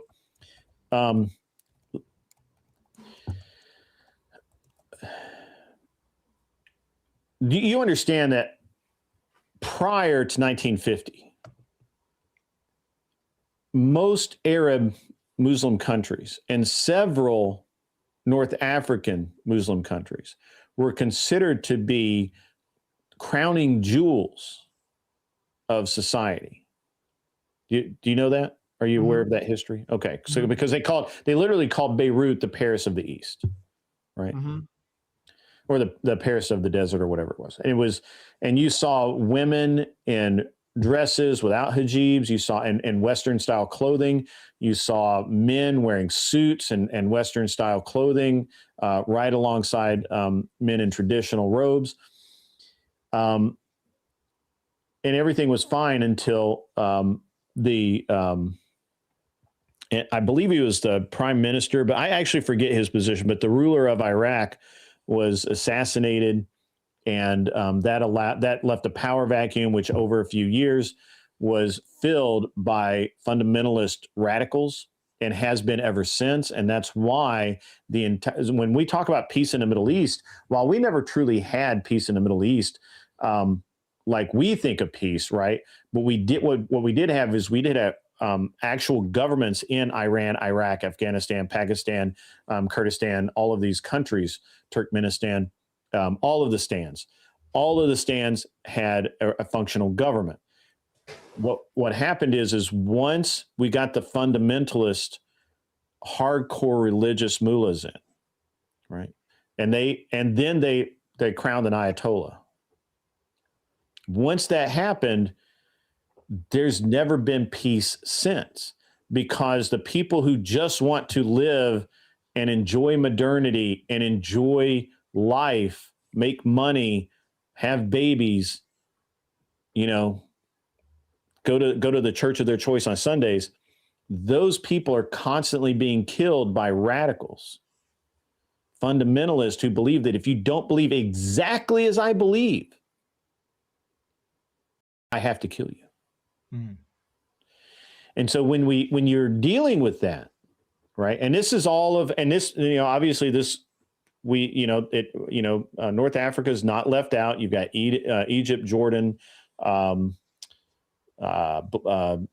Belize. I can't think of it. It's right there. It's not about North Africa, right? Yeah, North Africa. It'll come to me.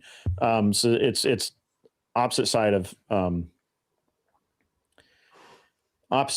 Egypt. It is on the east side, west side, north, right on the Mediterranean. It's they do a lot of slaving there. Fuck. I'll think of it in a minute. Yeah. When it comes to it'll come in. But because the Arabs are still enslaving people to this day. Yeah, absolutely. There's tons Arabs of slaves. Yeah. Well, yeah, absolutely. Well, and the South Africans or Middle Africans and the South Americans, all horrible people. Just Ghana, Mali. I can't think of the name of the other, not Chad, but there's a little African country between Mali and New Ghana or New Guinea, whatever that is. Not right. Anyway, it doesn't matter.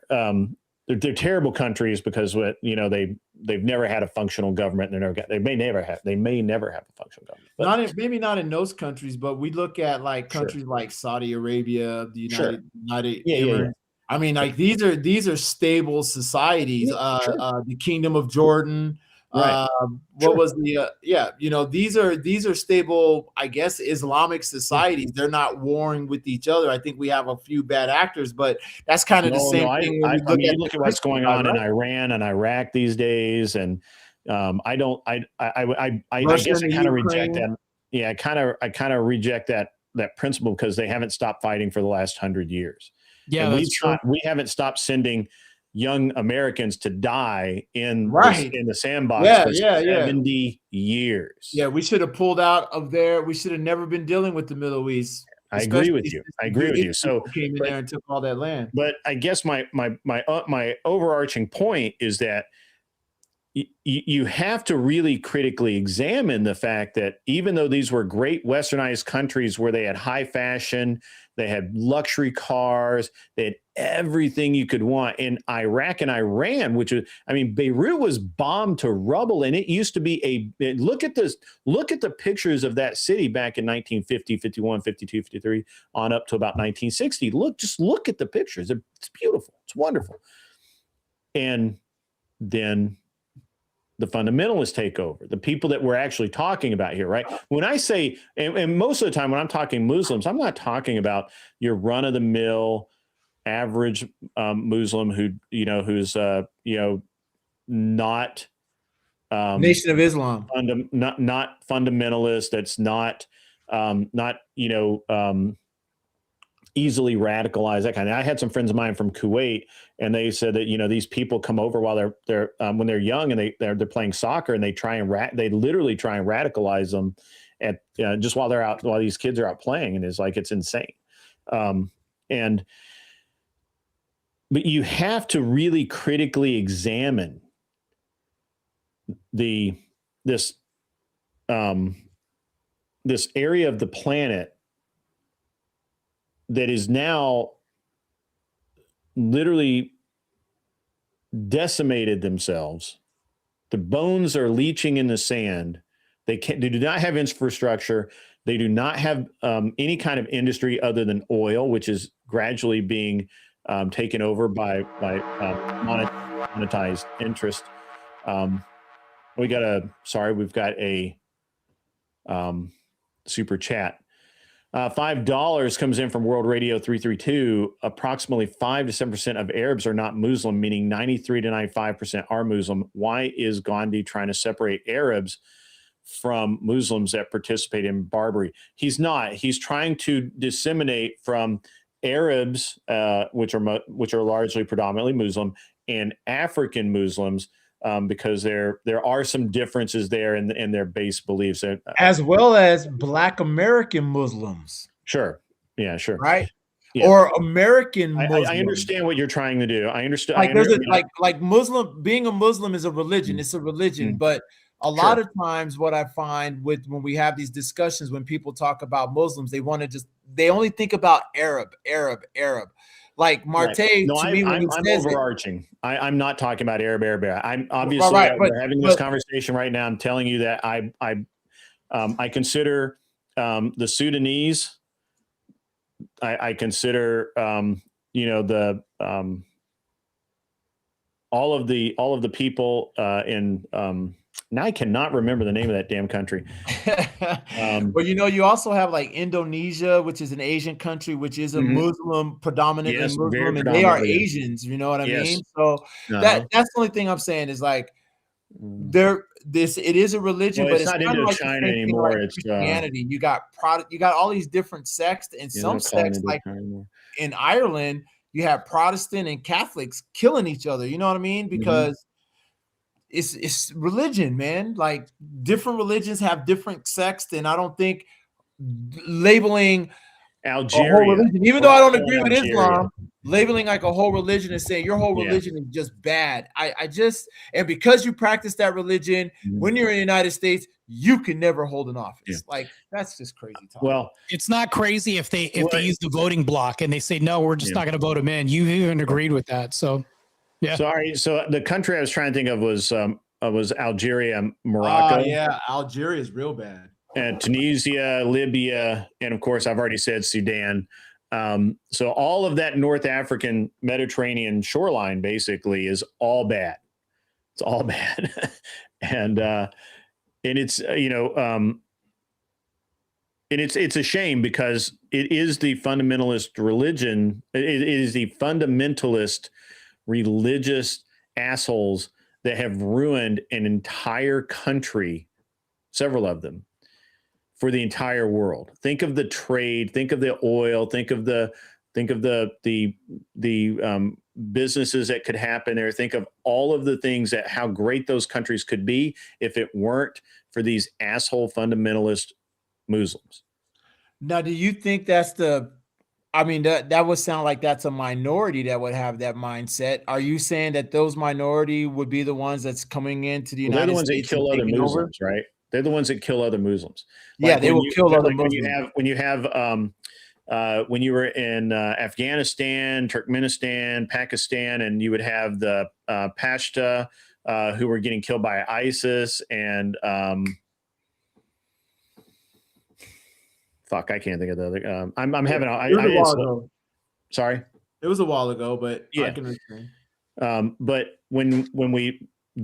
so again, you understand that your relatives are probably not fundamentalist enough for the Muslims that are gaining control of the Muslims in this country.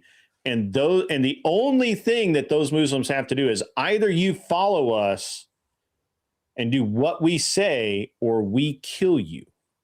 There's no middle ground there. That's why there's always a war going on in these countries. It's not America going over there to start it, right? I mean, it's literally the Kurds and the Pashto and all of these little tribes who are getting just destroyed by these fundamentalist assholes and who follow the Ayatollah, which obviously don't have one right now, but they're trying to get another one, right? Like they're trying to. Iran. Yeah, in Iran.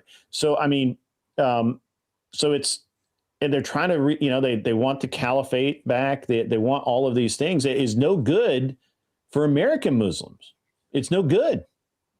And so I don't understand why American, what we would, I guess, would consider moderate or even conservative Muslims would I don't understand why they would want to be associated with these fundamentalist, super religious. I mean, we used to call them jihadists. Can we still call them jihadists? I think you can. I think I think those are the ones that want to call for jihad. Yeah, maybe so. But even with that being said, on even what you said, like I don't understand why they would follow the fundamentalists. Like you're still, I would say, assuming. I don't understand either. But other than that, the fundamentalists get these young men to come in and they more or less brainwash them with tales of glory and how, the entire Western world is evil and how we have corrupted the entire world and we deserve to die, and whatever else. And then those young men kill people for old. Let me ask you, but we've had the Nation of Islam in the country for a very long time.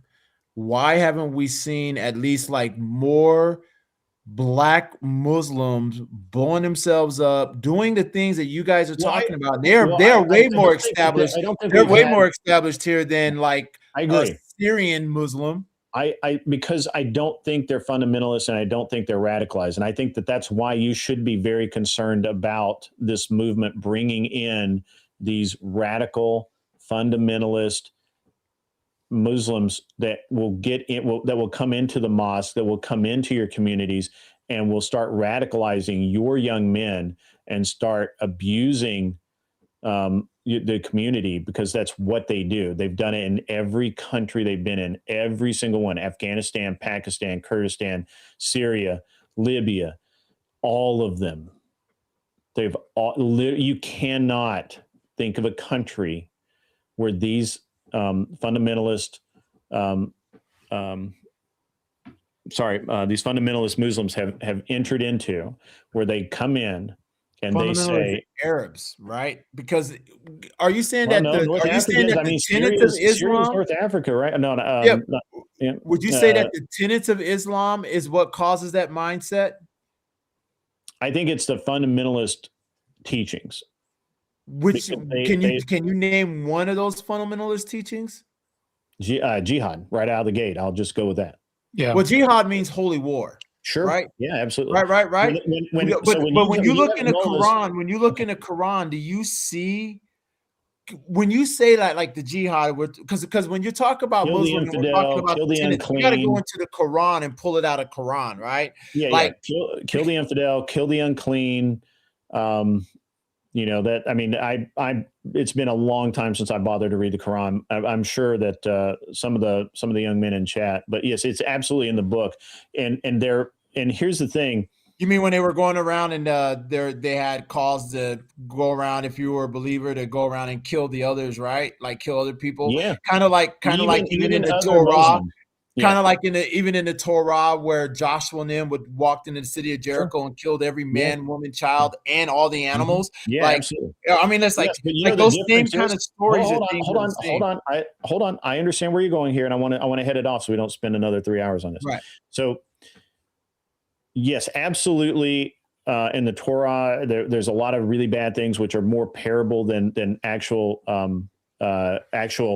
instructions. Like in the Quran, it's not a parable. It's not a story. It's you will do this for this. So that's a huge difference right out of the gate. The second difference is when you have these mullahs, when you have these clerics that can sign a fatwa into being, so that that's now their interpretation. That is their religious text that these young men and some old men will live and die by. And if someone, but that wouldn't be like they issued a fatwa, and then every Muslim in the world is like, ooh, in theory, yes, every Muslim, every believer has to carry out that fatwa. You know what I mean? However you say it. Right, because I kind of feel that same way even when it comes to like the religious leaders. Like they could come up and make up some things and like yes, and all of us, you know, yes, exactly. Right. It happens on, but I'm saying like we focus like this is only like exclusively Islam, which is just not. Like, well, it is because there's nowhere in the Bible where it says that a cleric, a teacher, a pastor, a priest, a bishop, there's nowhere in the Bible where it says that they can sign a paper, they can write it out, go kill all these people. But that's not in the Quran neither. Like you could, I bet you couldn't demonstrate that and show that in the Quran it tells the clerics that they can do that. I can't at this hour. I can promise you that. I'm too tired to look for it. But what I do know about the Quran and some of the debates I've had with other Muslims, because I don't believe in the Quran or the Islam. Sure. But what I do know is that the Quran, at least in the Quran, the cleric could not. I don't know how to explain it. The cleric could not have. That's like outside of. I guess the best example I can give is remember when Christ. Our Christ was talking to the Pharisees, and they were trying to get on him about the washing of the pot, the washing of the hands and the pots and the pans. You remember that story? Sure. And Christ was telling them that you guys are just following the traditions of man, but what you guys are saying is actually not written in the law. So why are you making people do this extra stuff? And that's kind of like what these clerics are doing with that. You understand what I mean? You cannot clearly draw a clear delineation between the Bible or any of the Christian religious texts and the Quran. The Quran is a book of hate. I mean, it is a book of death. The Bible is a book of life. Okay? Except for those that were put to death in the Bible. Yes. But in almost every single circumstance except Jesus Christ dying on the cross, they were parables to illustrate a point, not God saying in the future, all men till the end of time, you will do this.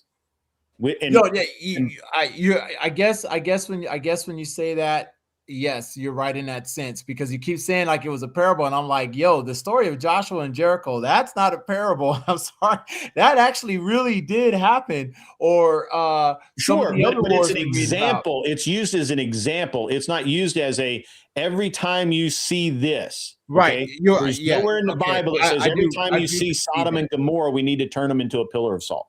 I do concede that point, except for, however, it used to be before the coming of the Christ, where if you had deal with homosexuals, they should be stoned to death.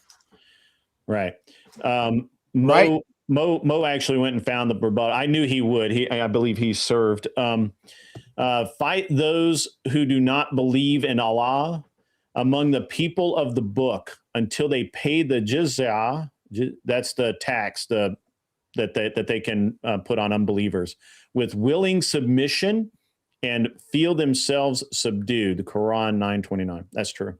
But at any rate, look, I don't generally debate religion, and I really don't want to get it. I didn't really want to get into this far, but mainly because I'm not qualified to debate religion. I don't feel like I'm learned enough, but I think that it really annoys me when I see people compare the Bible to the Quran. The Bible is a book that teaches peace and love and caring for all men. The Quran is a book of death, and I nobody can ever convince me otherwise. So. I almost kind of disagree, but to a certain extent, except for when we read in like the book of Revelations, where basically Christ is saying, if you basically do not follow me, you will be put to death. Like that's in the book of Revelation. He doesn't say that. Oh, you don't believe it? We're not getting into a theological debate right now, but I'll send you the scripture, bro. I'll send it to you. Yeah, let's table this for now, guys. I'm going. I send it to you, and I show you. If you don't follow, you will be thrust through. I have a question though. Are you a black Hebrew Israelite? Is that what you are? There's no such thing as a black Hebrew Israelite, bro. Yes, I am an Israelite, but there's no such thing. Wait. Well, okay. Are you a Hebrew Israelite? I am an Israelite. I just answered the question. I just told you I am an Israelite. Yes. So you're a Hebrew Israelite? Is there a difference between the two? Yes, Israelites are Hebrews. Yes, but they're not. Israelites are not the only Hebrew people on the planet. Yeah. No, what I'm saying though, the Israelites are not the only Hebrew people on the planet. There are still other people that come. There are from 12 Hebrew. tribes, I think. But but they're not the only Hebrew people on the planet. There were other people that came out of the bloodline of Eber, where Hebrew comes from, right? You know what I mean? You're an hour late. But but I'm an You're an hour late, Israelite. Glenn. Yes, I am an Israelite. Yes. 13. I'm sorry. 13 lost tribes. I'm sorry. I told you guys it's 12. late. No, I it's gotta 12. go to bed. It's 12. It's 12. You was right the first time, Grid. All right, But yeah. Grid one has. I'm gonna host the stream afterwards, but yeah. All right. Yeah. Grid one, you guys tonight. To answer your question there, Martae, yes. Hey, send me that link too. I'll come over and sit and listen to your stream. Yep. You guys. I'll send the link. Why'd you laugh? Good having you. Go ahead and if you to anybody listening, including my guest, if you haven't already subscribed to the channel, come by, check out what I do, and say I am actually kind of entertaining once in a while. You guys have a great rest of your evening. I am getting out of here. You spend a lot of money on whatever. I did do that. I don't much anymore, but that's because I'm too busy to go on there. So I don't normally. It's just there was like this, and I tell people this all the time.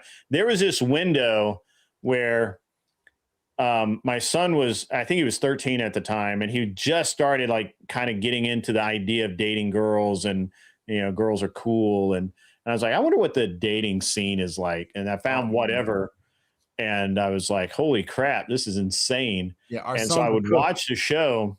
And then I just, I like to insert myself into situations, and, but I could watch Sunday and Tuesday night, no problem. And then about I don't know, probably 6 or 8 months into it, I started this show, and I've been doing this for 2.5 years now, but I just don't have time like I did before for all that. So, but yeah, absolutely.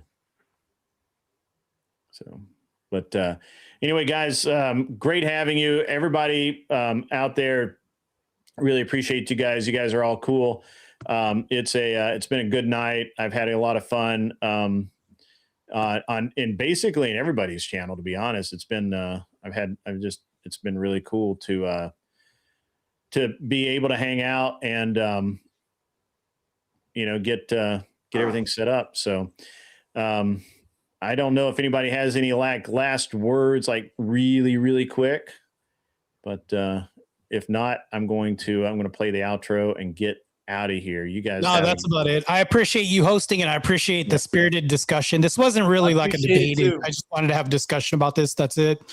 Yeah. Pretty sure you get the gist. Perfect. Yeah, it ended up not being much of a debate. I inserted myself more than I should have, but it was because you guys were kind of talking past each other there for a little while, and I of course needed to get you kind of. Well, I'm glad you did, because it helped keep us in line, and also your questions and your input was very, very greatly appreciated. I appreciate that. All right, guys, see you. I'm out. All right, there we go. See you guys.